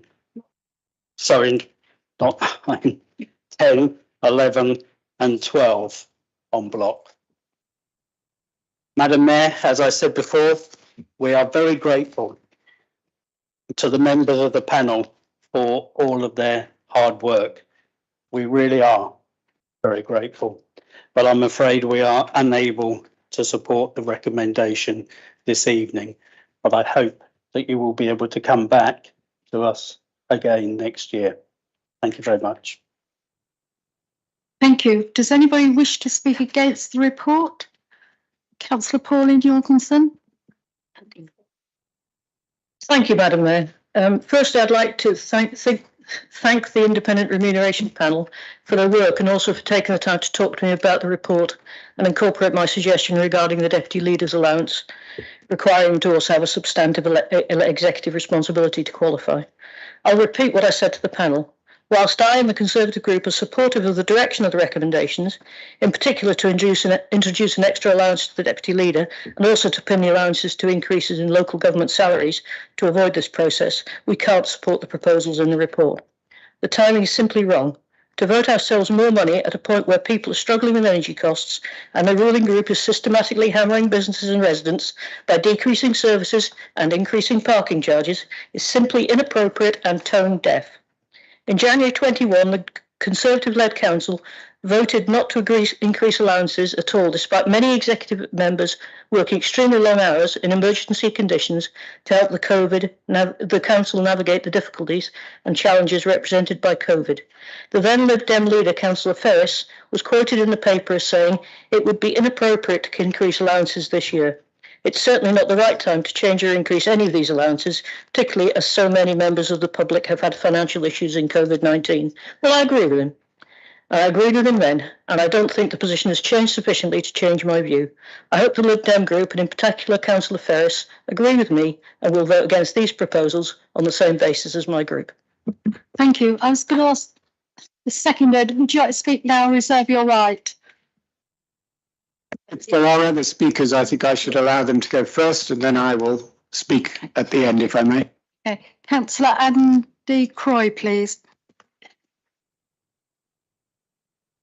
Thank you. And first of all, I'd like to join Clive in thanking all the members of the panel for their work, and in particular Mr. Nanko for coming in to shoot on this evening all the way from Remenham.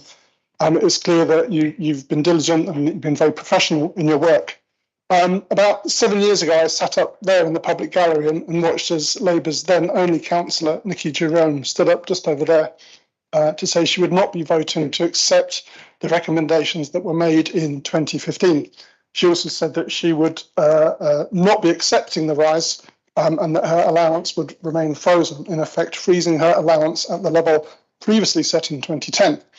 The backdrop then was 5 years of Conservative and Lib Dem austerity, followed by Conservative proposals to cut working tax credit payments. Since then, Labour councillors have always voted against councillor pay rises and have always refused to accept them. Our allowances are still at the 2010 levels. I've lost track of the gyrations performed by the other parties over the years. That is not the point this evening. Since 2015, the economic challenges faced by both our residents and the council are far, far worse. We have the impact of Brexit, the pandemic, Putin's war, 7 years of central government that does not care one fig for local government funding, and 7 weeks of the most devastatingly incompetent Tory economic chaos. All of these have combined to make these the hardest of times. Whilst the panel is independent, we are not. We are accountable to our residents. We have to look our residents in the eyes and explain why we voted ourselves a backdated 4% pay rise, and then guaranteed ourselves pay rises for the next 3 years. We are also accountable to ourselves. We have to all look ourselves in the mirror and justify voting ourselves a pay rise, and I hope that is something no member here will do. We are not employees. The allowances are not supposed to provide an income to live on. I do not think there's a single member in this chamber who is here because of the money. And if there is such a member, if that is you, take a good look around. You are surrounded by far better people than you. There are doors there, and there, and you should use them and let your place be taken by someone who is here for the right reasons. There are parts of the report I do agree with. I particularly welcome the comments around members only claiming the IT allowance if they can participate effectively in online meetings, and we'll be supporting, I think, Clive's proposed amendments. I do appreciate the objectivity with which the panel has approached the task and the time they've given up. However, until the lot of our residents improves and the borough moves out of its state of being in a permanent financial crisis, we will not be voting for more cash for councillors, and nor will we be accepting more cash. Thank you. Councillor Keith Baker, please. Thank you, Madam Mayor. We all know, we all recognise there is a huge cost of living crisis. We all recognise that fuel costs are going up, energy costs are going up, everything's going up. Within my group, we recognise that the coalition is going to stick our residents with huge extra costs for parking. We know that they've already put extra costs by removing the free green caddy containers. So for us to then go and take this proposal would be absolutely criminal. And I'm glad that the two main parties have already said that they're going to vote against, and I think you'll guess that we are. But I would just like to draw a couple points on this one. I note that the concept here is backdating. My understanding from memory, and I'm getting old, so my memory is not as good as it used to be. That's the first time. This is the first time that any IRP has. I can see Prue's shaking her head. Well, it's the first time in my living memory. That will cost £30,000. That backdating. The actual increase on a yearly basis is 36,000, and there's one particular increase that stands out, which is the chair of licensing committee. That's nearly 100% increase. It's going from 2,500 to 4,300. Those things may well be perfectly legitimate in a different time. So therefore, I'm so pleased. I think it's going to be unanimous. I would also like to say thank you. I've been in Clive's position as leader, working with an IRP, and I know how difficult it is, particularly when you try and compare with other authorities, because the base of other authorities' allowances are all fundamentally different. So I will be voting against. Thank you. Thank you. Councillor Stephen Conway, please. Thank you, Madam Mayor. Unusually this evening, I'm not going to try and make any cheap political points about the opposition. And I should like to start by echoing the thanks that have been given by all speakers so far to the panel members for their thorough and very well considered report. There are several recommendations that we can support this evening. Those have been mentioned by the Leader of Council, recommendations 2, 3, 9, 13 and 14, all of which effectively do not involve an increase in allowances. But I'm sorry to say, I'm sorry because of the hard work that the panel has put in, that we cannot accept the other recommendations. Given the Council's own financial challenges, which I think we're all very well aware of, and the struggle many of our residents and businesses are having to make ends meet, which I think we're all also very aware of, it simply cannot be right for councillors to agree to better remuneration. There is, to be sure, a case for better remuneration, and that has been made very effectively in the report. If we want to diversify the composition of the council, and looking around the council, that may not be a bad thing at all. If we want to bring in more people of working age, we may have to consider more generous compensation. But this is certainly not the year to do it.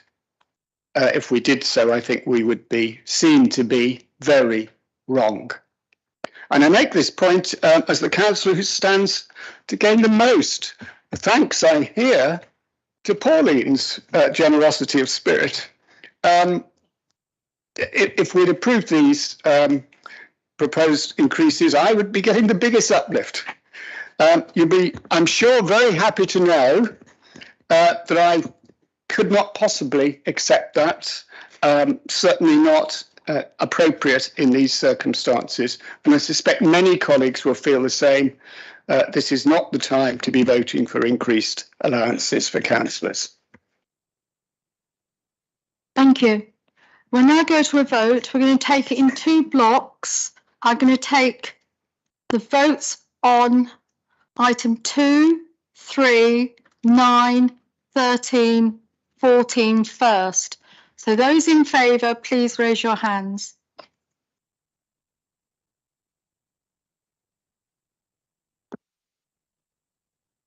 Unanimous. Thank you. The next set of block voting is for items 1, 4, 5, 6, 7, 8, 10, 11, 12. Those in voting in favour for? Abstain? Against? Unanimous. Thank you very much. Thank you for your time. Thank you. Item 93, adoption of the Central Eastern Berkshire Joint Minerals and Waste Plan. Can I invite Councillor Lindsay Ferris to propose the report? Thank you. And so do you have a seconder? Yes, I have a seconder with Wayne Smith. Thank you. I am pleased to be able to recommend that the council adopt the Central and Eastern Berkshire Joint Minerals and Waste Plan. It has been in development since 2017 and involves 4 Berkshire authorities: Royal Borough, Windsor Maidenhead, Bracknell Forest, Reading Borough and ourselves. The work has been overseen by Hampshire County Council. There are no proposals for new mineral or waste allocations in Wokingham Borough in this joint plan, but there are several others in the wider plan area, and in fact there are 6 in the Royal Borough of Windsor Maidenhead. Decision to adopt the joint plan will be publicised and will replace the existing mineral waste local plans that we currently have for Wokingham Borough. There are 2 issues of note for our area. The first one is Brookside Business Park in Swallowfield has been removed as a preferred waste area. It's due to flooding concerns. And 2, Starworks Knoll Hill. The site has been safeguarded for waste issues as an existing operational waste site. I therefore propose adoption of this joint waste and minerals plan. Thank you. Do you have anybody who wishes to speak against the report? Then we can go straight to the vote. Those in favour, please raise your hands. Unanimous. Thank you. I'm going to recommend, can I have a 5-minute comfort break? Thank you.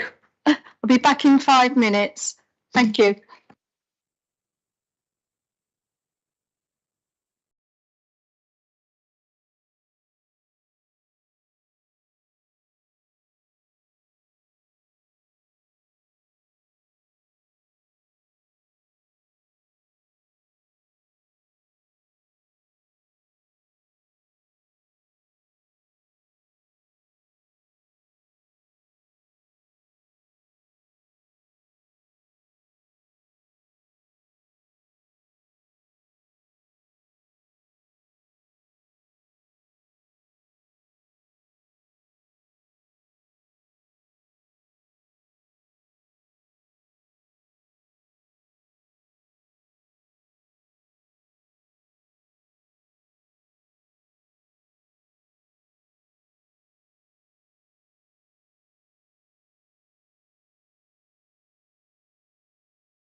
Thank you. And I'm going to now continue with item 94, which is members' questions.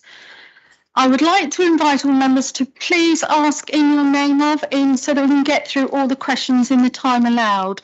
So if everybody's all right with doing that, ask a question in your name of. My first one is Gary Can to ask a question of the executive member for planning and local plan. It's not included in the agenda because it was an administrative error. Thank you. Thank you, Madam Mayor. I'd like to ask the question standing in my name.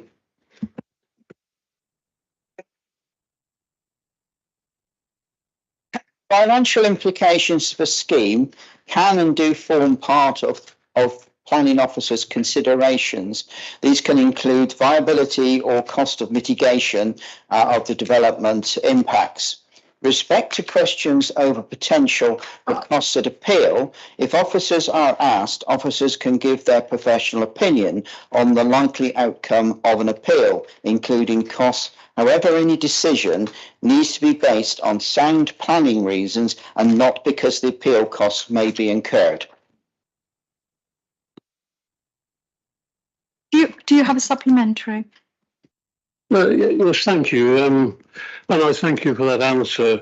In reality, I've spent many years on the planning committee, and what actually happens is that if a member has a view and it looks as if the decision may be going against the officer recommendation, they quite often say there will be costs awarded an appeal if we go to appeal and lose it.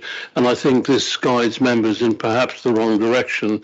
And it's good to get it very clear that it is not a planning consideration, the actual costs of appeals. And that should not be referred to by officers. Perhaps with good planning reason and knowledge, they can perhaps use it. But as a general practice, I'm pleased to say that they cannot. Thank you, Gary. I absolutely agree with you that a planning application should be dealt with on the planning considerations. Thank you, Councillor Jim Broom, to ask an question of the executive member for planning and local plan. I'm happy for that question to be asked in my name. Thank you, Jim. You are right that all the major developments we have planned in recent years have secured new infrastructure to be designed in and delivered alongside the new homes we have been providing. In respect to the Shinfield major development, specifically, the new infrastructure delivered to date includes upgraded outdoor sports facilities at Bryash Green, new public open spaces including allotment sites of both 3 Mile Cross and Shinfield, the new Aldergrove Primary School and the Eastern Relief Road. The new Shinfield community building has also been delivered, though funding secured from development in addition to other projects delivered by the parish. The provision of allotments and public open spaces in accordance with our policy is either being provided as new facilities and or through enhancements to existing facilities. It is recognised that some elements of the planned infrastructure are still to be delivered, including further allotments, cricket, sports pitches and the supermarket. These will be delivered as the development continues to progress. For example, the allotments at Orchard Rise were delayed due to soil compactation and other remedial works which needed to be put right before opening. These will be open in early 2023 following final approval from the council. I sympathise that the delayed delivery of the supermarket at Shinfield is frustrating, but it is great news that it is now planned to come forward. My understanding is that the delay of the supermarket has primarily been caused by economic uncertainty following COVID, and this resulted in a lack of commercial interest. I am pleased that the proposed supermarket is progressing, and while slightly smaller than originally planned, it is much closer to the original vision with the change reflecting how the retail market has changed over time. We will continue to do all we can to hold our major developments to the agreed vision, recognising that any move away should be fully explained and justified, and not done without a lot of whatever, as I would call it. Thank you. Do you have a supplementary? Yes, please. The question was more, whilst I used examples from Shinfield, it was wider. It was across all development, across the whole of Woking, where we fail to deliver the amenities promised. As a council, along with our town and parish councils, we have many obligations to our communities. These include such things as keeping areas clean and safe. Simple things like keeping roads and open areas clean of rubbish and evidence of dog walkers. Street lighting to keep our residents safe. We also have obligations to deliver what we promise and what we approve through the planning process. We may not always do this, but we can always be held, and rightly so, to account. Developers, what do we do to hold developers to account where before we adopt some of these new developments, the developers are not keeping our residents safe, they're not keeping our streets clean, and they are not allowing the communities to flourish? The council does have a team, particularly to deal with the SDL activities, where they work with the developers to ensure that they do provide the services that are required. However, you do raise a very important point, and that is about the calibre of different developers across across the borough. In fact, it is one of the things that's in the new NPPF that was issued just before Christmas, where the issue of the calibre of developers can be now considered as an issue as to whether we can consider them to be suitable or not in future. And I think that is something that is very good, because it makes developers, and there are a number that I could name but I won't at the moment, that have not performed on doing things in various parts of the borough. And I might look at someone with who's not very far away, who I'm looking at, part of the world that's been affected by a particular developer, and there's others in other parts that have been very laggard. And one of the things that really does give me a lot of problems is the way that they set up these companies to charge residents up to £3,000 a year to do things where the roads are not in very good state. You drove me around the Shinfield area, and some of the roads were in appalling state. In fact, the Central Road point that you showed, which wasn't lit, actually had a car hit about 2 days afterwards. Some developers are, well, I think are a lot worse than others, but there are some good developers, and I think we need to build on the good developers and work harder and push them so that when they say they will develop and provide X, they provide X. I hope that answered you. Thank you. Thank you. Councillor Jackie, you answer to ask a question of the Executive Member for Housing. I have been helping 5 social housing tenants and their families at Clements Close, Spencer's Wood. They have had one chronic housing problem after another for over the year that I've been involved. Leaks, water cascading down walls, crumbling staircases, sinks falling over, baths on crooked floors, and more. The tenants are all on medication for stress, all are overcrowded. Please could the administration tell me what is being done imminently to help the families? Thank you for your question, Jackie. The Housing Service has been working on the 5 cases, with visits to the homes in question from housing officers, surveyors and specialist contractors to identify what needs to be done and to progress repairs. Unfortunately, as you, I'm sure, are very well aware, some of the problems are complex and are taking time to resolve. But we are committed to supporting the residents and undertaking the repairs that are needed. Clements Close residents more generally have been surveyed, and the number of site visits or walkabouts by housing officers has been increased. A Clements Close project group, including council officers, meets fortnightly to raise and pursue areas of concern. The administration is committed to ensuring all our housing stock meets health and safety standards. That's why we're investing £8.69 million in our repairs and maintenance service and testing the market to see whether additional or alternative options are available to improve the service offered to our tenants. Thank you. Do you have a supplementary? I did, but he just used the words that I was going to ask, which was, do you commit to fixing the serious situation? And you actually answered that, so thank you. Thank you. Councillor Norman, do you want to ask a question of the Executive Member for Environment, Sport and Leisure? Thank you, Madam Mayor.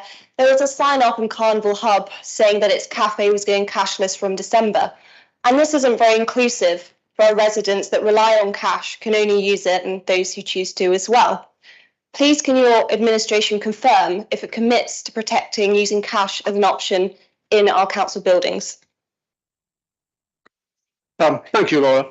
Neither the council nor Places Leisure have ever had any intention of going completely cashless. So the notice that you refer to may have been, shall we say, not a model of clarity. The council and Places Leisure do recognise that the general trend towards cashless transactions and wish to encourage them where people have the option. However, we have worked with key groups such as CLASP and Optalis to assure them that cash will continue to be accepted from users that are known to access the leisure centres that way. Cash will also be accepted from any member of the public should they choose to use that payment method, and nobody will be turned away. Thank you. Do you have a supplementary? Thank you, I do. I'm not entirely sure why there wasn't clarity with the sign then. So are you confirming that cash will be accepted as a payment option in all council buildings? I'm confirming that it will be accepted in the council buildings that come under my remit. Thank you. Can I just remind members to ask the question in the name of?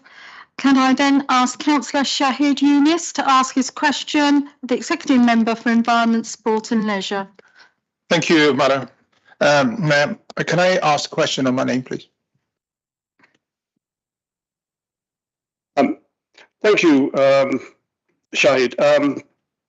Your question didn't surprise me at first because an update was provided to the Equality, Diversity and Inclusion team during the latter part of last year. And I see that you were copied on the emails.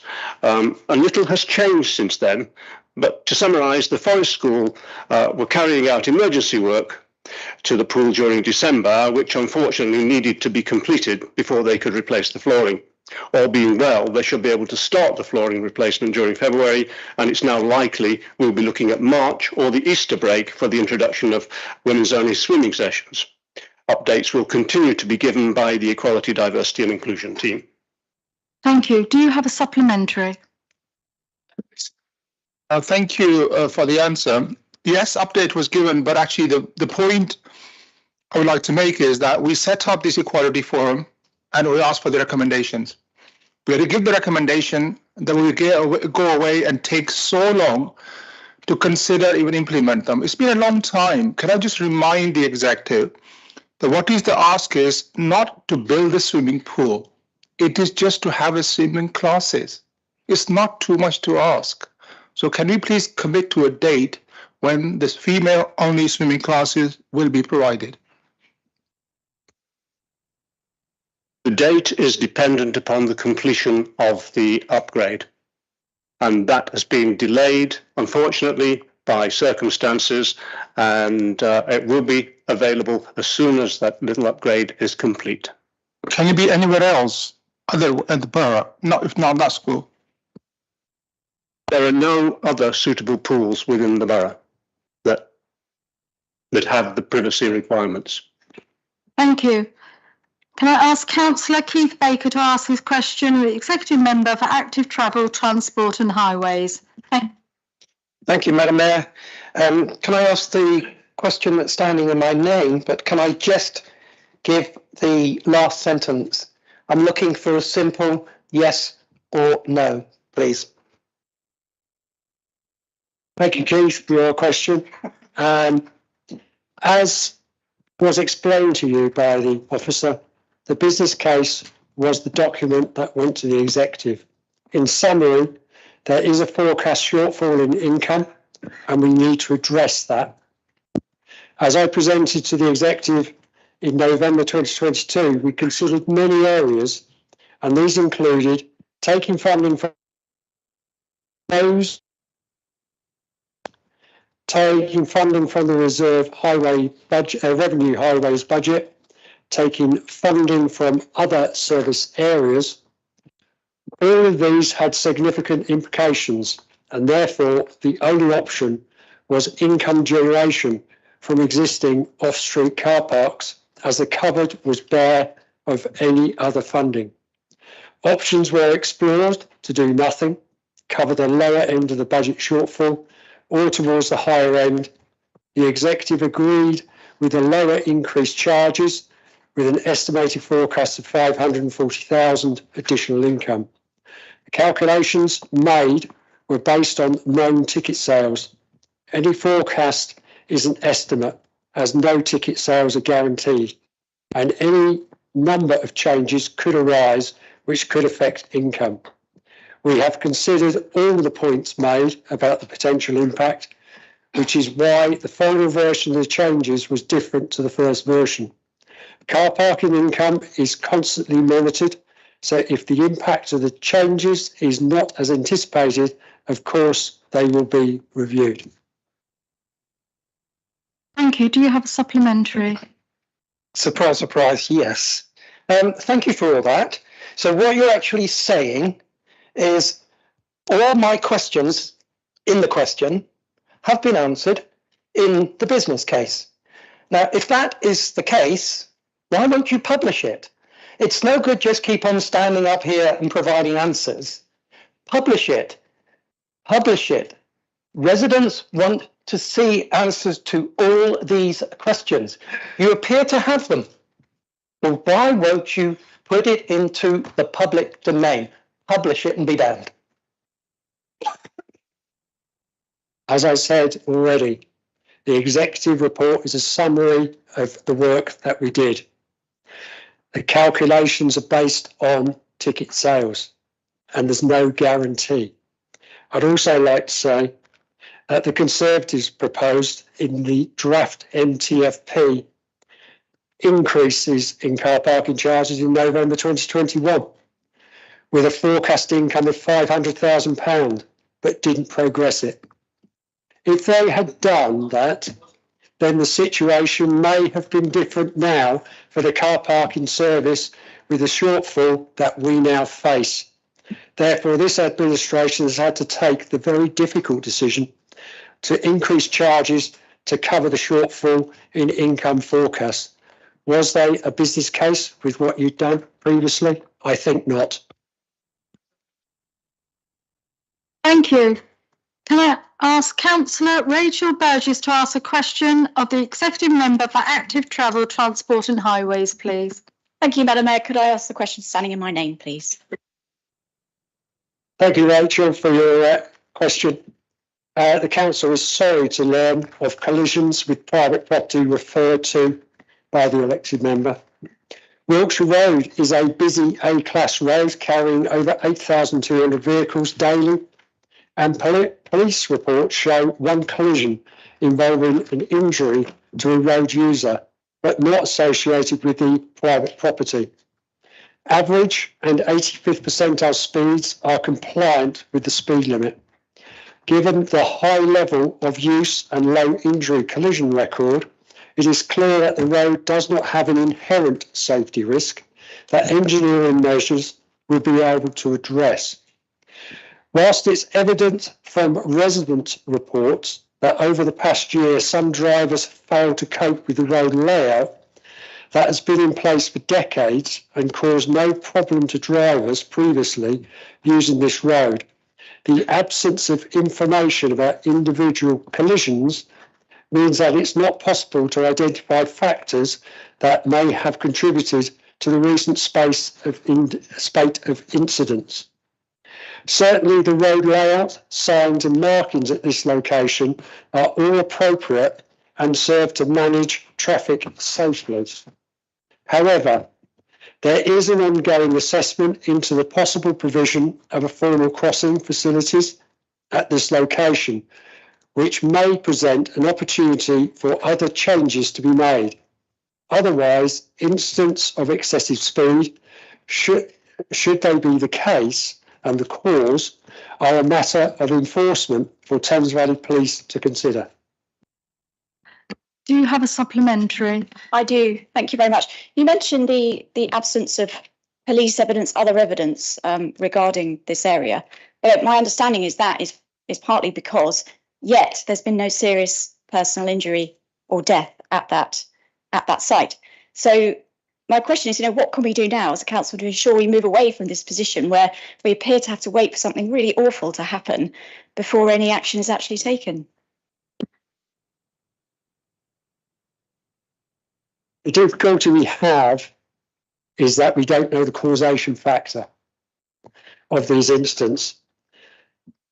Unfortunately, no highway authority can plan for bad driver behaviour or driving under the influence of drugs or excess alcohol or mechanical failure.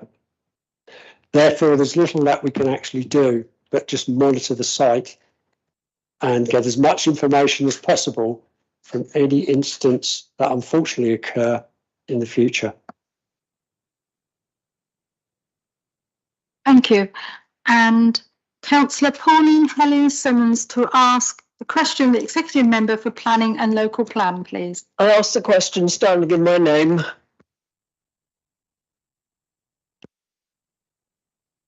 There have been 53 appeal decisions in the 8 months since May 22. Of those appeals, 21 were allowed, 1 was a split decision and 31 were dismissed. This compares to a total of 74 appeal decisions in the preceding year between the 1st of May 21 and 30th April 22, when 19 were allowed, 3 were split decisions and 52 were dismissed. Noting that there is a 6-month period to lodge an appeal, plus the time taken for planning inspectorate to determine the appeal, many of the appeal decisions since May 22 were associated with applications which were determined by the council prior to May 22. Of the appeals allowed since May 22, 4 were committee decisions, of which 2 were committee overturns. Those were Lord Harris Court and St Anne's Drive. For the vast majority of appeals, the appeal procedure remains one of written representation, and the cost of the council is limited to the officer time spent writing appeal statements. 5 appeals have been dealt with by public inquiry since May 22. Of those that went to public inquiry, 4 appeals were allowed and 1 was dismissed. The total costs associated with defending those appeals was around 127,000. Since May 22, there has been 1 award of costs to the council. It's still not what the figure is, and 1 to an appellant. By comparison, none of the appeals determined in the appeal of May 21 to April 22 had followed the public inquiry procedure. However, this was due in part to COVID-19 and backlogs at the planning inspectorate. During this period, there were 3 awards of costs to the council and 3 to appellants. Thank you. Do you have a supplementary? Yes, thank you, Mayor. So during the last 4 years, the Conservative success on all housing appeals, that's for 1+ houses, not the major developments of 10 or more, the Conservative success was 77.4%, that's over 3/4. And the Liberal Democrat success is only 43%, that's under half. Several appeals since May, there are nearly another dozen pending or awaiting a decision. The lack of a local plan is allowing developers to win these appeals. So in the light of this failure to produce a local plan, what are you going to do to prevent the building of the proposed additional 835 houses, which are in the threatened area of Green Gap in my ward of Wokingham Without?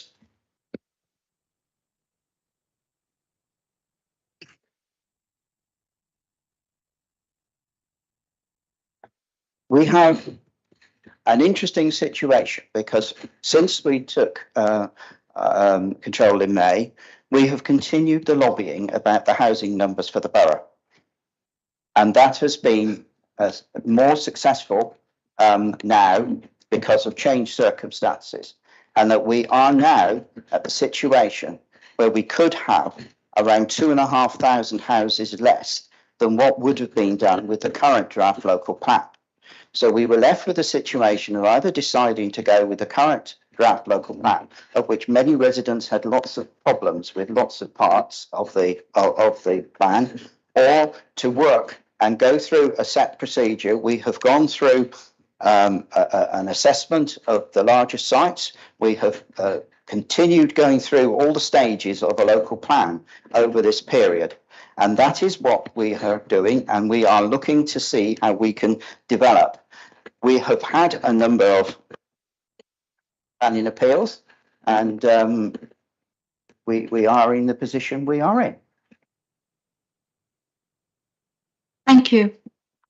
We're now moving on to item 95, minutes of committee meetings and ward matters. It's got 20 minutes, no supplementary. Please raise your hands if you'd like to ask a question. Thank you. A few minutes whilst we write people's names down.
Thank you very much. We've got everybody's name now. So can I ask Councillor Shirley Boyd to start, please, by asking her question?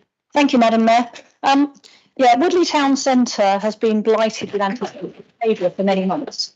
And I have instructed residents and business owners to report incidents of ASB to the ASB email address, assuring them that issues would be investigated promptly and where necessary, the ASB officers would contact the police. Unfortunately, complainants are routinely being told by the officers to call 101 or 999 without even visiting the scene. Please could ward councillors be provided with a record of how many complaints have been received in respect of Woodley Town Centre, since the service came back in-house and what actions were taken in response? Thank you. It was disappointing to hear that, Shirley. I will certainly take that away and get a reply to you on the numbers, because I would have expected a more positive response. Councillor Harry Bath, please. Thank you, Madam Mayor. If you remember, Madam Mayor, I asked Councillor Paul Fishwick a question about a safe crossing for Crossfield School in my ward. And Councillor Fishwick agreed to meet me. I was very pleased to hear that. But unfortunately, he developed COVID and that meeting was cancelled. It was rescheduled and we agreed to meet at 8 o'clock at the school gates, the front school gates, and with the deputy head and the head waiting there at 8 o'clock, but on the agreed date. We waited from 10 to 8 till about 20 past 8. And we never saw Councillor Fishwick at all. So on getting home, I emailed Paul, and Paul said that he was walking up and down Shenfield Road instead of meeting me and the head. I don't know why he didn't show to meet us. I have no idea. Perhaps he can explain. And also the safe crossings for children crossing the road. Very important, as we've discussed already or tonight, the safety of children is paramount. And there's a lot of work that has already been done by the officers for this particular remit. And that work, I don't want it to go to waste. And I would ask Councillor Fishwick to reconsider his position, because he's told me that the crossing is not necessary. Please, can you revisit? Thank you, Barry, for your question. As in my response to you, I did say that I'd turned up at the site. I arrived at 7:45 in the morning. I hadn't realised there was two entrances to Crossfield School. I went to the first entrance because I was coming up from the Shinfield Arms roundabout, and I waited there till about 8:15. I then wandered up the road, and then I came back down again. I was then met by some employees of Crossfield School who questioned why I was stood there with a yellow jacket on. And I told them who I was and who I was waiting for. And they said, we'll go and find out where the headmaster is. And they came back and they said, yes, the headmaster's in the reception. So I wandered back up to the reception, or up to the other entrance. And I eventually found him and I had a discussion with him. I witnessed a few people crossing the road, but the vast majority, about 99% of the people, were brought in by car, and a few people came by bus. There has been a report undertaken by the council in February 2022, which I had a copy of, and I have read through that, and the situation is no different now than that assessment that was made at that time. However, it will all be kept on the shelf and reviewed at a later date. Thank you. Councillor Michael Firminger, please. Thank you, Madam Mayor. My question is also to the executive member for active travel, transport and highways. There's a dangerous junction of Sonning Lane and the A4 in my ward where there have been accidents or extremely near misses. The A4 itself is extremely fast and dangerous road. This concern was raised and shared by residents and people who use this junction. This is also used by the staff and students of Reading Bluecoat School. A possible solution is a left-hand only turn from Sonning Lane onto the A4, and indeed opposite this junction from Warren Road onto the A4 would certainly help make this road safer for all road users. I'm sure there are other measures that could be used to improve road safety. I've raised this previously with officers who just want to continue to monitor this situation on an annual basis.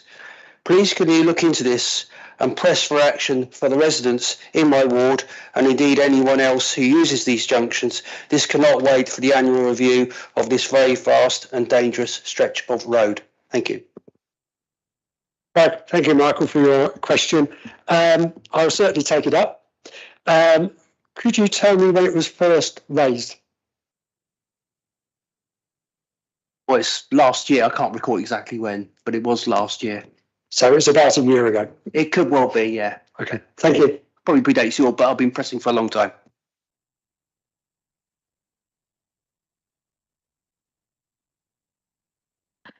Councillor David Hare, please.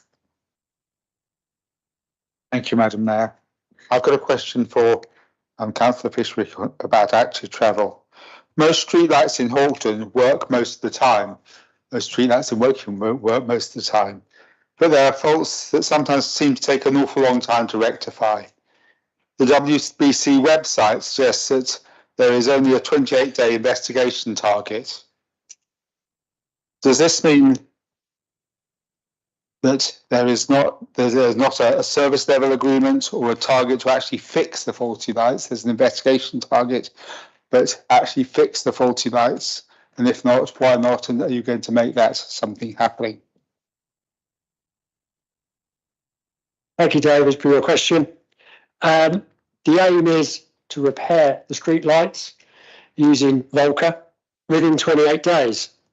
However, if they find that the fault is the apparatus in the ground, the electric supply, that is Scottish and Southern Electric, they are the only ones who are allowed to touch those cables.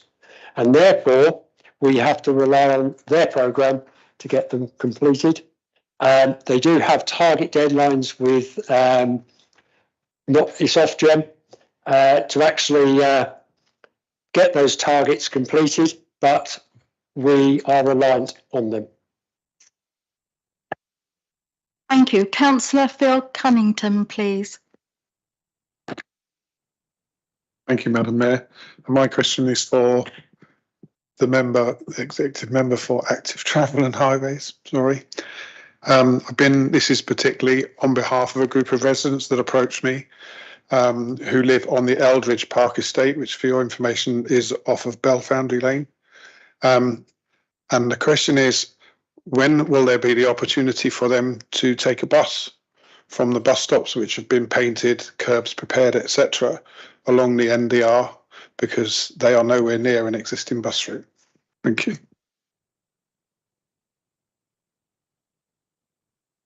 Thank you for your question. It's quite a difficult one because at the present time we have supported bus services for Wokingham Town and south of the M4, which are coming to the end of their contract. It's been extended to the 31st of March. The executive will need to make a decision on to extend those contracts for a period of time and then go back out to tender again, because the tenders that came in did not meet the criteria. We are probably in a position where it's going to cost considerably more, and more money has got to be found to support those services, which are the priority because they're the existing ones, before we then start to look at expanding the network, which is included in the bus service improvement plan, which is also going to the executive next week. Thank you. Councillor David Cornish, please. Thank you, Madam Mayor. My question is for the Executive Member for Environment, Sport and Leisure. The extraction of gravel by the Cemex company from areas of Fleet Hill Farm and Manor Farm in Fitchampstead has been winding down for a number of years, but promises of full restoration, public access and the creation of new public rights of way have yet to be delivered to the agreed standards, or in some cases have not been delivered at all. Could I ask the Executive Member to ensure that all possible is being done by council officers to ensure that Cemex fulfil their agreements and their planning and contractual obligations to the council, and for him to gain commitment to a timetable for by when this work will be completed? Yes, you are correct that the obligations of Cemex have not been met. They have not met the Memorandum of Understanding. We're aware of that. I was in conversation with the Green Infrastructure team before Christmas about this. There seems to be some edict from Cemex board in, I believe, Mexico, which is holding them back. But we are in contact and we are pressing them as hard as we can to get a resolution of that, because it is important that that should be returned to effectively, ultimately a nature reserve. Thank you. Councillor Rebecca Margetts, please. Thank you, Madam Mayor. My question is for the Lead Member of Highways and Active Travel, Paul. Residents of Finchampstead South do not feel safe walking on Shearlands Road in Arborfield Green due to faulty street lights. This includes children on their way home from Bohunt School. I've been told there are multiple light failures due to private cabling faults and developer-related issues, as others have said this evening. Please could I ask the Lead Member for Highways to expedite this matter for me? It cannot be acceptable in 2023, when active travel is encouraged, that our streets are unlit and unsafe. Thank you, Rebecca, for your question. By the sound of things, some of these might be still in the hands of the developer. So I will see what I can do, and then I will email you what I've found out. Thank you. Thank you. Councillor Pauline Jorgensen, please. Thank you, Madam Mayor. This week I've had a few residents in my ward ask about the street cleaning. I'm not quite sure whether that's Paul or Ian. Ian, okay, thank you. I think that's the one that keeps bouncing around the place. I wonder why. We've had a lot of issues in some areas of Early with leaf litter that seems to have been there for most of the year and hasn't been cleaned up. I'm just wondering if this is a generic problem across the whole borough or whether there's a problem with Early in particular. And I'm wondering if there is a problem with the contractor because it seems to be getting worse. Thank you. Yes, I don't have a broom big enough for Early. That's why we're picking on you. In all honesty, have they been reported? Is my first question. Can you provide me with the reference numbers for the reports, and then we'll follow them up, because it does seem to be a deficiency of the particular contractor.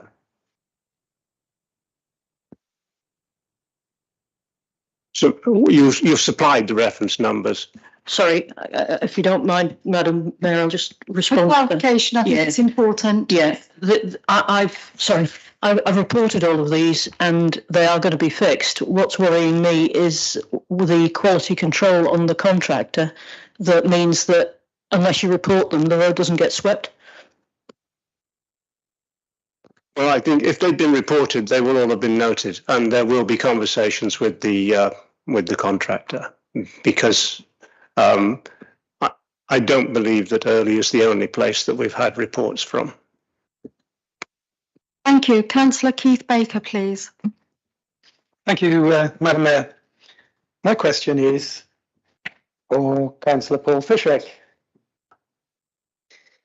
Just for a change. In 2008, the last time car parking charges were increased across all time slots.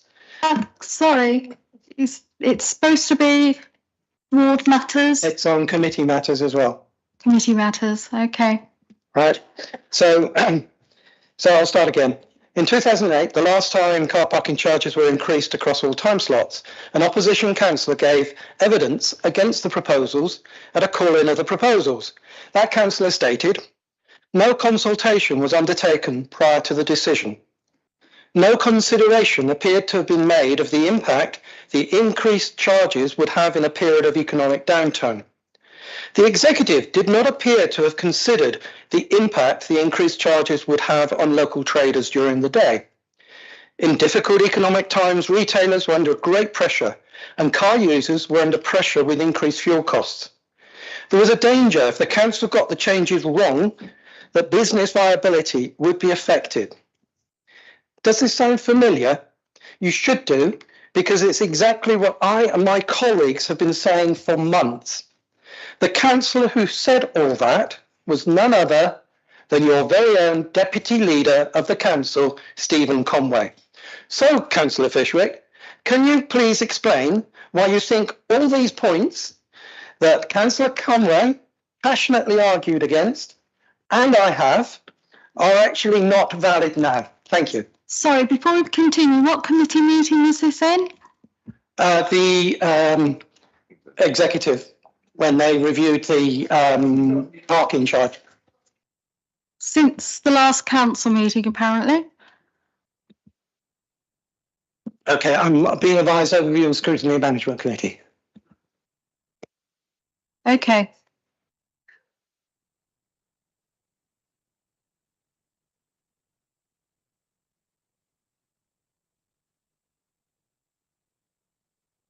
When I have an answer, please.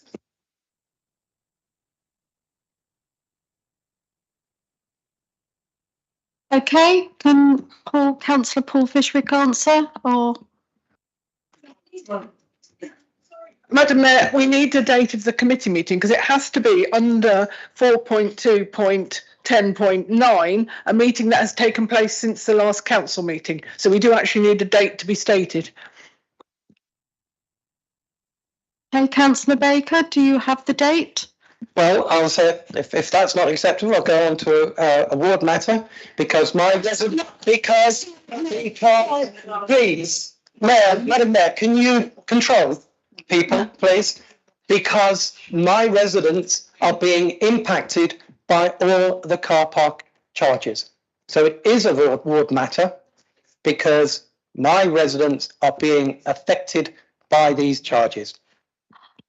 I'm going to take some judgment here because you have asked one question which you can't substantiate with the date exactly. I make the point, Madam Mayor, that under 4.2.10.9, questions relating to ward matters must relate to a single issue affecting that ward and should not relate to those that may have been raised in the member's ward but relate to a borough-wide issue, which this clearly is. I'm taking advisement.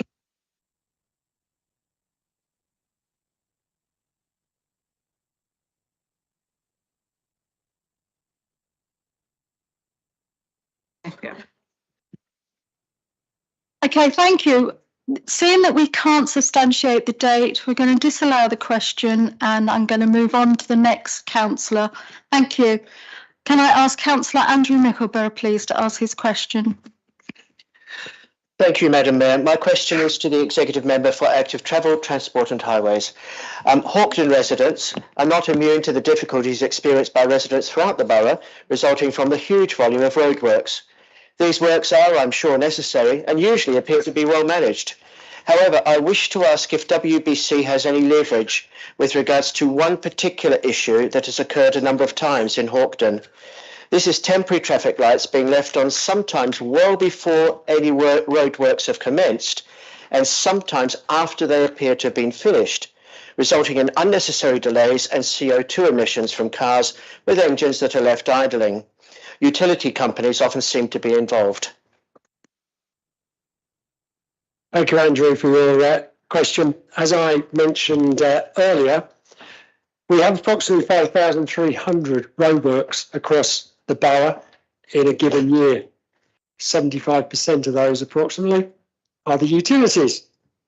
And in some cases, they do turn up with traffic signals before they should do.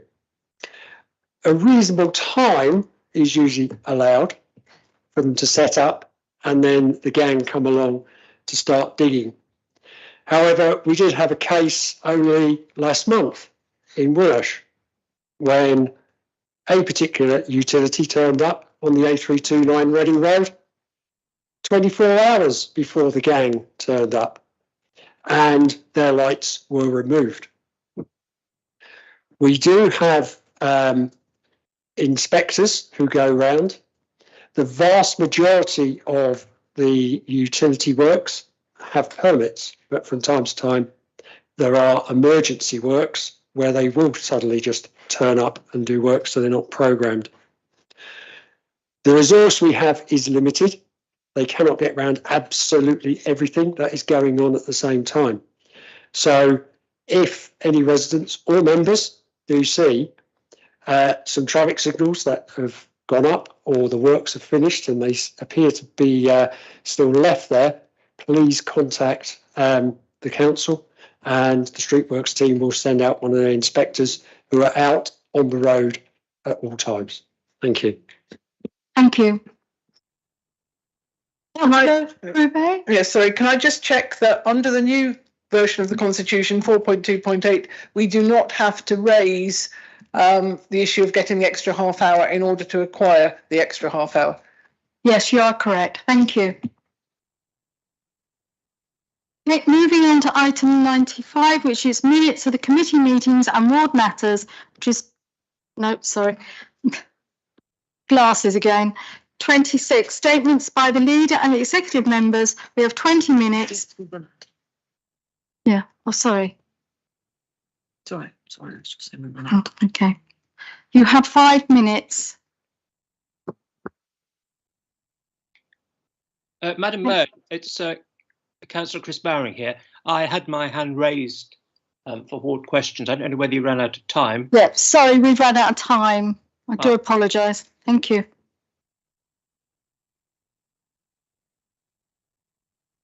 Okay.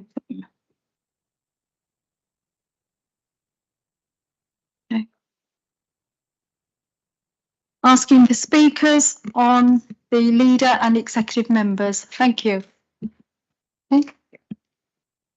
Okay, can I ask Councillor Prue-Bray to speak, please? Thank you, Madam Mayor. I have a very short statement. I'd just like to inform everyone that in November, Ofsted inspected the Council's Adult Education Service and the report was published on the Ofsted website on Monday this week. And I'm very pleased to be able to say that Ofsted rated the service as good.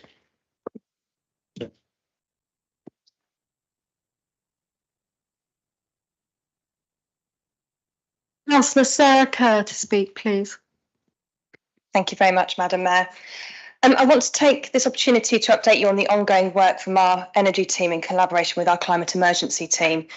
We recognise that for both financial and environmental reasons, our residents are looking more and more at what they can do to improve their homes, reducing their energy consumption and for the energy they use to be greener and generated on site. As you'll be aware, the Council is set to get a new website this summer, and as part of that we are working towards having a dedicated page for energy and home improvements where residents can find the information they need in one place. This will include information on schemes that we're operating or helping to deliver on, signposting to external available schemes and sources of financial support, energy reduction tips and other support services. A fabric-first approach is crucial to reduce energy demand in the first instance.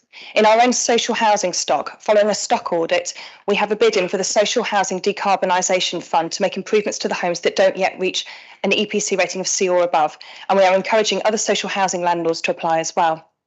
We also have got a bid in for HUG2, which is the Home Upgrade Grants, where we can support low-income households to put in efficiency measures. And we are continuing to support the rollout of the Energy Company Obligation Scheme, otherwise known as ECO. We are now in the 4th iteration of this scheme, but I should point out that it differs from ECO 3 by being substantially more restrictive, so less households will qualify, and there are additional workload requirements on us, the Council, for each application. Given that as a nation we need to be improving the insulation on 1 million homes a year until 2050 in order to reach our net zero commitments, this is a backward step and deeply frustrating. Nevertheless, we will continue to apply for available funds and support residents in any way we can. I've mentioned previously our home decarbonisation service that we plan to launch. Through a company called Parity Projects, we now have the software that will bring this to life, and the energy team, climate emergency team and customer service team are undergoing training with the aim of going live in the spring. We will go to full promotion of the service in the autumn of this year, enabling residents to look at their properties and what energy reduction changes they can make, including the return on investment. We are also looking at other financial schemes such as loan schemes or schemes that offer a reduction on renewables such as Solar Together, who we are in advanced discussions with. Over time, we hope to build a plethora of options and opportunities to overcome the various barriers faced by our residents as we transition to a more sustainable future. I'm afraid that I need to finish my statement by raising another issue, and that's the issue of poor behaviour. We've been told about some instances of behaviour on the part of councillors, and I mean councillors plural, towards officers that have fallen short of the standard we would expect.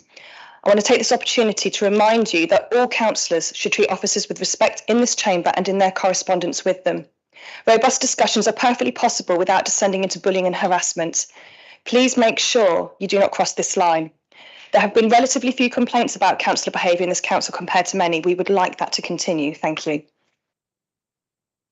Thank you. Councillor Imogen Shepherd-Dupre, please. Okay, good evening. Right. You may have noticed that just before Christmas, we received our local government finance settlement grant. This grant is funded by central government and approved by MPs in the House of Commons. This extra money we have received for next year is 1.8 million, which may sound like a big number, but it amounts to only a 7% increase on the grant we got last year and does not go anywhere near enough to cover our additional costs of running this council. If we follow the current course, the inflation costs increase alone is predicted to be just under 9 million for us next year. Our government's funding per resident is still the worst in the country, and if we were paid just the national average, it would inject a staggering 30 million extra into our budget. I alluded to this earlier, but our contributions paid by in council tax do not cover the basic needs of our residents. In this moment, an average family of 2 adults and 2 children in a Band D property would need to contribute an approximate extra of £350 per year to cover the basics of what we spend just to support their household. This is largely because our council tax charges are capped and we're not allowed to increase them in line with inflation or fundamentally just to cover the actual costs of running the council services. We are dependent on additional incomes from things like car parking, renting out leisure facilities, library book fines, and amongst many other things. We do have some property investments in the private sector, but they worry me as anyone can look at bankrupt councils such as Slough and Thurrock to see how risky and disastrous that kind of income generation can be. However, we are where we are, and if one of our income streams fails to deliver the expected amount, we are stuck with very few places to go to bridge the gap. As it is, we are altering our services to make them more efficient. Staffing levels are falling, but we are resolved to ensure that those in the most need in this borough will continue to be supported for as long as we can, even if that means that we have to make some unpopular decisions to do so. Thank you. Thank you. Councillor Clive Jones, please. Thank you, Madam Mayor. I'm sure that all councillors will know that the Local Government Association has been undertaking a peer review of our council. They visited us in November 2021 under the previous administration, and they returned in October 2022 under the new administration. As with the usual practice, the assessing team comprises a chair from the same political party as the ruling group of the council being looked at. So in November 2021, the Conservative leader of Essex County Council was the chair. The team also comprised of 2 senior officers of unrelated councils, and finally, an experienced person from the Local Government Association. The only change to the review team, who we saw in 2022, was the leader of Essex County Council stood aside for the Lib Dem group leader of Liverpool City Council. Both very experienced councillors who have done a lot of work for the LGA and continue to do so. Their independence and impartiality therefore should not be an issue. Sadly, I have seen today a misleading Facebook post from someone who clearly doesn't understand how a peer review works. All members of peer review panels who work for the LGA are independent. If they weren't, I'm sure they wouldn't be getting further roles from the LGA. The feedback following the second visit from the independent reviewers was very good, and several improvements were found. The peer review feedback states the peer team observed that there has been a palpable and positive change at Wokingham in tone, style and purpose, and felt that they were encountering a council that was very different to a year ago, which is a credit to both the work of officers and members. They also said the council has clearly embraced the issues they were facing at the time of the original peer challenge and turned them into opportunities using the financial position and the change in political control as an impetus for change. My executive and I, and indeed the senior leadership team, believe that it's important to learn from others, and I'm pleased that the peer review team has seen improvements in our council. They noted in particular that this Liberal Democrat administration doesn't shy away from difficult decisions, and given the difficult national economic position, that is very important. I would urge anybody interested in how we are working to make things better for residents to read this report. It is encouraging that these independent assessors have found we are going in the right direction and have improved against their recommendations of November 21. But we are not complacent and will continue to work with our partners for the good of all of our residents. I would like to take this public opportunity to ask the Chief Executive to convey my thanks and the thanks of the Executive and the Lib Dem group to all of the staff who have worked so hard for us to be able to get to this very complimentary report from the Local Government Association. Thank you, Madam Mayor. Thank you. Thank you very much. We're moving on to statements from council-owned companies. We have 10 minutes for this. Would anybody like to speak? Councillor Clive Jones, please. Thank you, Madam Mayor. WBC Holdings has formally decided to wind down Wokingham Housing Limited. This was considered by the previous administration, so I'm sure it won't be a surprise to them. We have also decided to review whether Loddon Homes and Berrybrook Homes should be merged or not. This will be reported on probably in the new municipal year. Thank you, Madam Mayor. Thank you. I'm now moving on to motion 494, proposer Gary Cowan, please. And do you have a seconder? Thank you. Thank you, Madam Mayor. My thanks first must go to Councillor Pauline Hellier-Simons. Pauline did suggest an excellent way forward by informing me that the LGA has helped other councils devise new constitutions.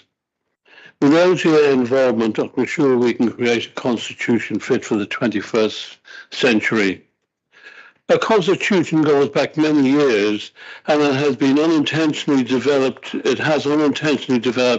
inconsistencies which no longer work well in a modern technically advanced society.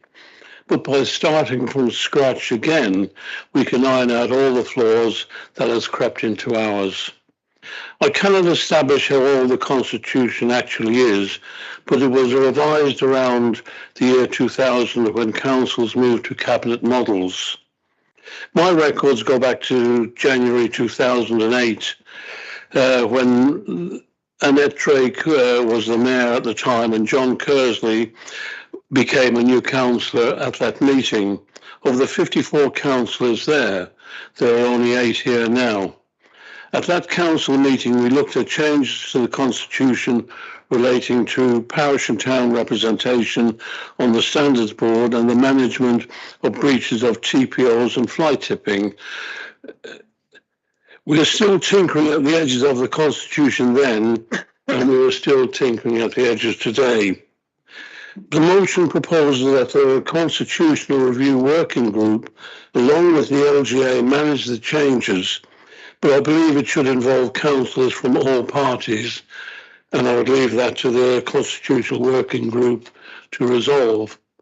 Probably like many here today, I will not be standing for re-election in 2024, but with all the changes coming that year to the Borough Council, it will be excellent to have a new constitution in place to serve all of the councillors as well as the old stalwarts who may still be there.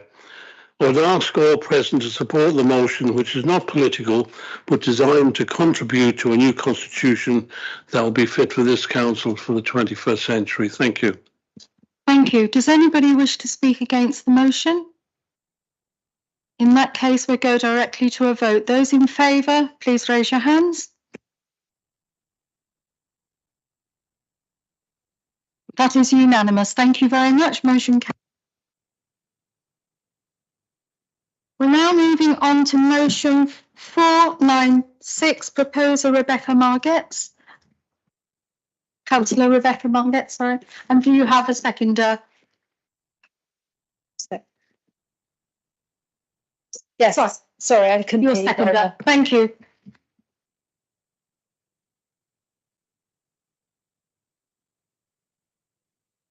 Do you wish to speak for 3 minutes? Thank you. Sorry.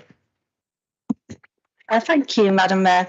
The success of the Lionesses this summer, well, I say it was this summer when I wrote this speech, last summer, has shone a bright spotlight on women's football. In fact, the odds today for the England's women's team to win the World Cup is 10-3. So if you fancy a bet, it might be worth it. And whilst the national team has been very successful, they have done this in a world where young girls do not have the same access to football as young boys. In the UK today, only 63% of girls have access to football at school. If you look at secondary schools alone, the figure is 44%. I believe it is right that boys and girls should have equal access, and this is why I proposed this motion.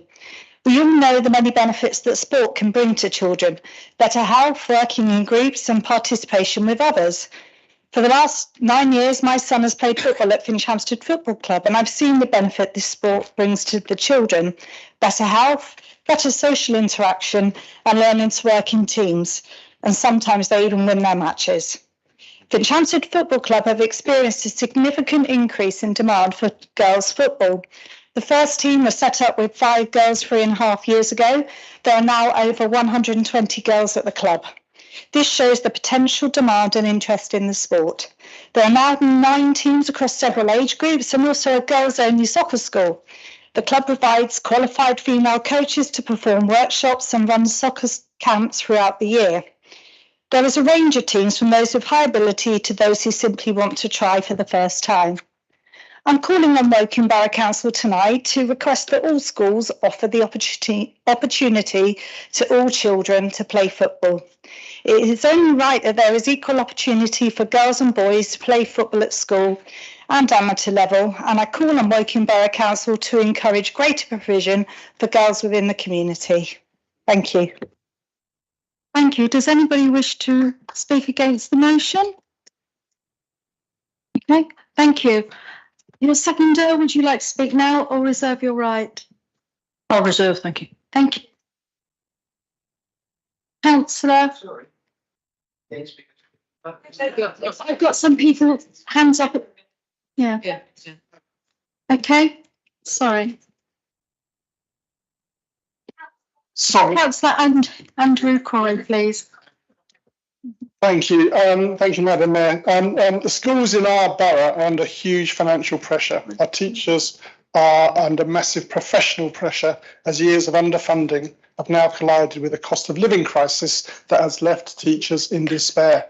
Just this week, teachers have voted overwhelmingly to go on strike. Such is their frustration at the state of education funding in England.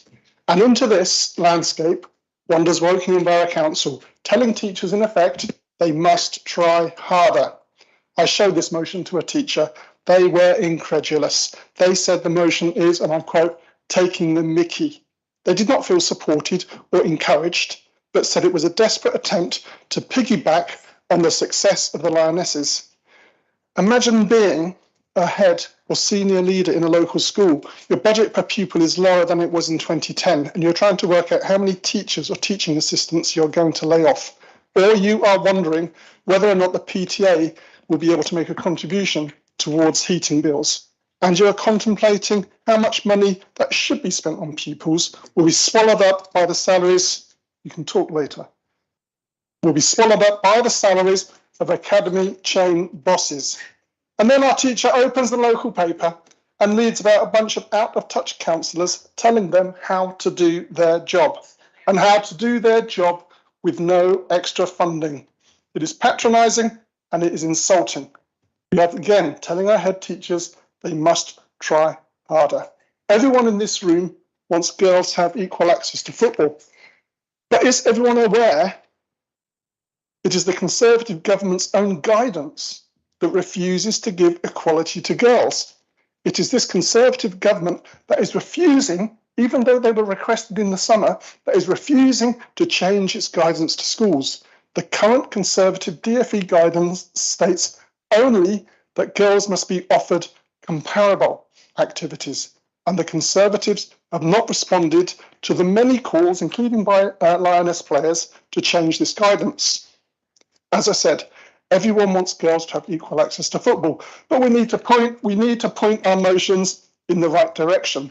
We need to be pointing to local Conservative MPs and not at local teachers. We need to be piling the pressure onto the government and not onto our local schools, and we need to support the proper funding of our schools and all their activities rather than passing cheap motions that, as the Chief Financial Officer has hinted, will achieve nothing.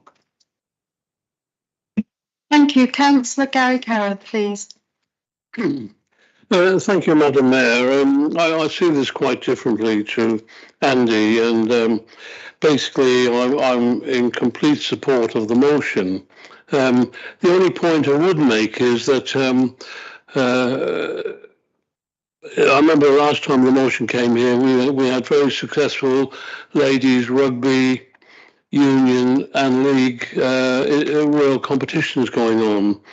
We've got excellent ladies cricket teams. We've got excellent ladies hockey teams. And my only concern is the word to play football. I just wondered whether that could be tweaked to say all sport, and it could say including or particularly football. I'm not against what's being proposed. I just want to make sure it doesn't deny ladies sporting opportunities or girls sporting opportunities in other sports by limiting it purely to football. So I'm not against the motion. I just want to see it widened so it covers all sports for all girls. Thank you. Thank you. Councillor Pauline Jorgensen, I forgot to ask you if you like your right to reply or reserve it. You've already asked me. I reserved it. Apologies. Councillor Prue-Bray, please. Thank you, Madam Mayor. So as the exec member for Children's Services, I'm pleased to speak in support of this motion. But the council cannot force schools to offer football to everyone. A diminishing number of schools are under the wing of the local authority, and in any case, I would not presume to dictate to schools exactly what they put in their PE curriculum. However, we can encourage schools to offer football to girls if they are not already doing so. And if council passes this motion, I would be happy to ensure that schools are made aware of it. That said, I do need to draw attention to the Chief Finance Officer's comments, which make it clear that schools could incur significant costs in implementing the motion. And I would echo Andy Croy. School budgets are about as constrained as the council's budget. Luckily, this motion does not demand that either the council or schools spend any money creating extra facilities, because if it did, I would not be able to support it. There is one other point I would like to make. The motion speaks of ensuring that football is offered to all those who wish to play. I'm very glad it includes those words.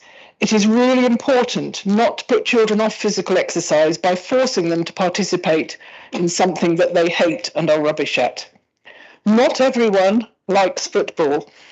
I will put my head above the parapet and say that the only thing I would have hated more than playing hockey at school would have been playing football, and I would have found it at least as humiliating.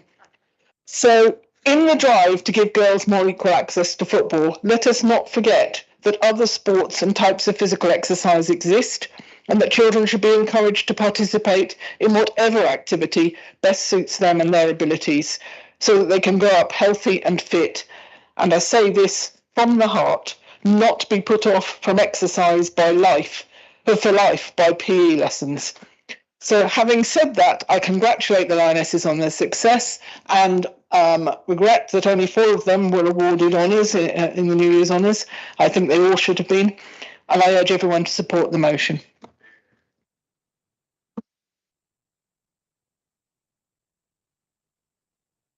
Councillor Michael Firminger, please.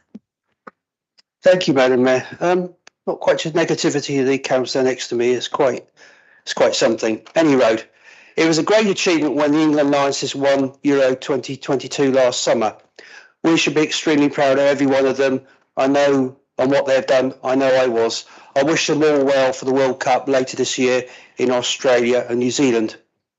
Football at school should be encouraged for all children to play and take part in.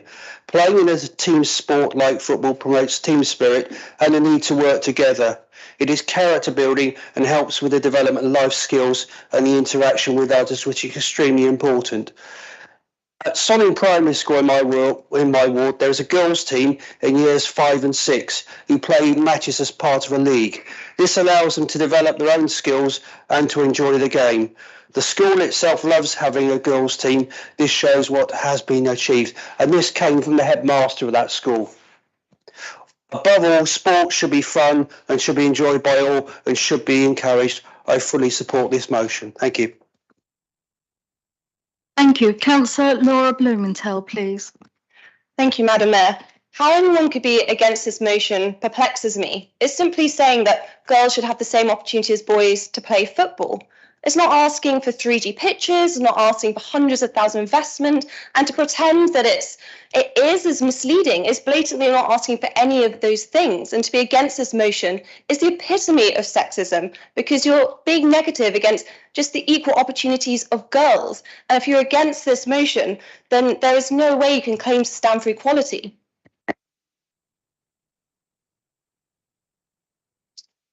Thank you. Councillor Keith Baker, please.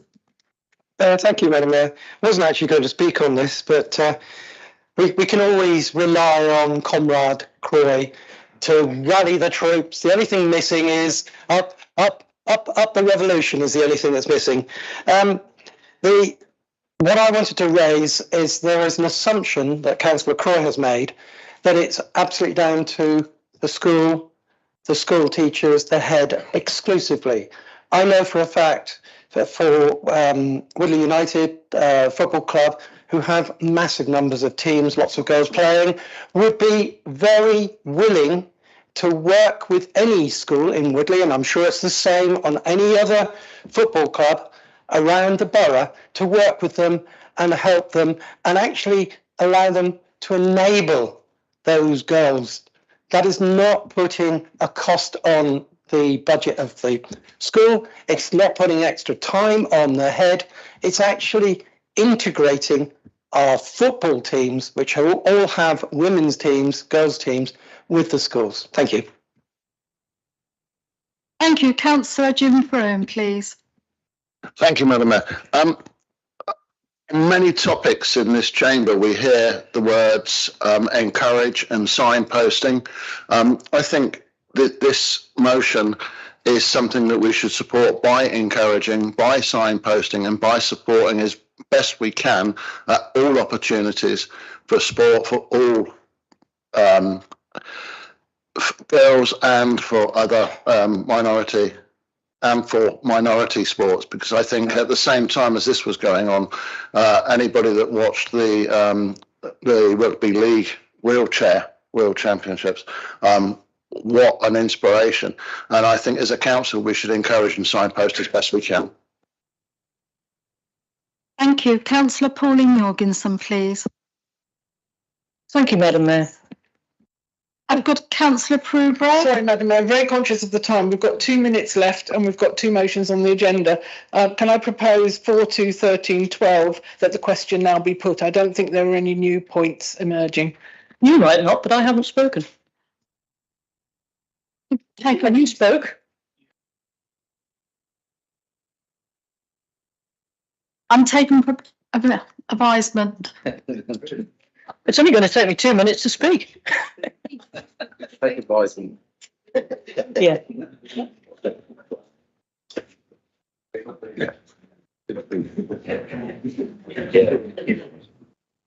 Thank you. We can finish this motion, but we can't take another motion. Okay. Thank you, Madam Mayor. Extremely annoying. Excuse me. Thank you. I would like to second Councillor Margaret's motion on women's football.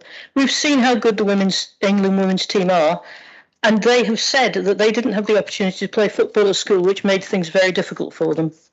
This motion proposes that all children should be offered the chance to play football at school. I would have benefited from that myself many years ago. I was actually pretty good at football and often played football in the streets with groups of boys. Sadly, at school, the only option for girls was netball, and as you can see by my height, that wasn't going to really help me very much. Or hockey. I was rather surprised by the dog-in-the-manger response from the financial officer's assessment of the proposal, however. The opportunity to play football at grassroots level does not require expensive 3G pitches and provision at each school, and this motion doesn't call for them. All it actually needs is the use of a nearby football field, some suitably knowledgeable people, and a recognition that football is something girls might like to play. Many children enjoy youth games in their spare time, organised by excellent volunteers like those that run my local Laurel Park FC. On behalf of all the girls who are not offered the option to play football at the moment, I commend this motion to the Council. I would like to thank Prue for her support, and I think Gary makes a very good point about ladies rugby as well. I find it interesting that Councillor Croy thinks women's football is obviously less important than boys, and is quite happy that boys do football, and he pulls up the drawbridge before any women might want to play. But hey-ho, that's just politics, isn't it? Sorry, that was the last speaker on the motion apart from the proposer. Okay, so it's only proposer's right to speak now. I'd like to ask for a recorded vote, please. Okay. Do you have 6? Thank you.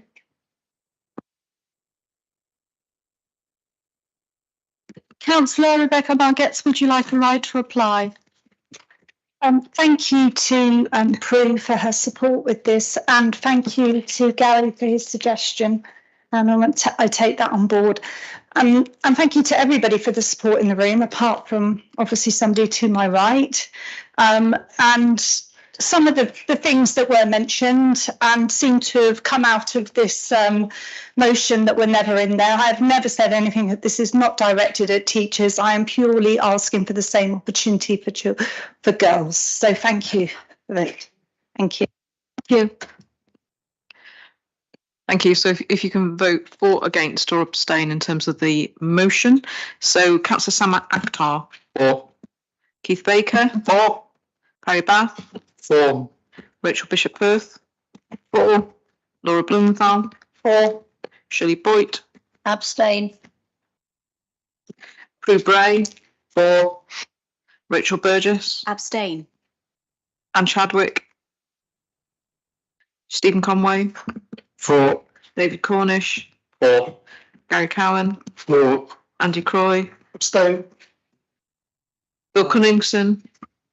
For. David Davis. For. Peter Dennis. For. Lindsay Ferris. For. Michael Firminger. For. Paul Fishwick. For. Jim Bruin. For. Marie G. For. John Halsall. David Hare. For. Peter Harper. For. Pauline Hellier-Simons. For. Clive Jones. For. Norman Jorgensen. For. Pauline Jorgensen. For. John Kaiser. For. Sarah Kerr. For. Abdul Loys. For. Tahir Meher. For. Murad Malvern. For. Charles Magetts. For. Rebecca Magetts. For. Adrian Mather. For. Andrew Mickleby. For. Stuart Monroe. For. Gregor Murray. For. For. Jackie Vance. For. Beth Rowland. For. Ian Shenton. For. Imogen Shepherd-Debay. For. Rochelle Shepherd-Debay. For. Emmanuel's plays football. Caroline Smith. For. Mike Smith. For. Wayne Smith. For. Bill Soane. For. Alice Swaddle. For. Shahid Yunus. For. Sorry. Motion carried. Thank you very much. We can't start another motion, so that is the end of the meeting, and thank you very much. Thank you.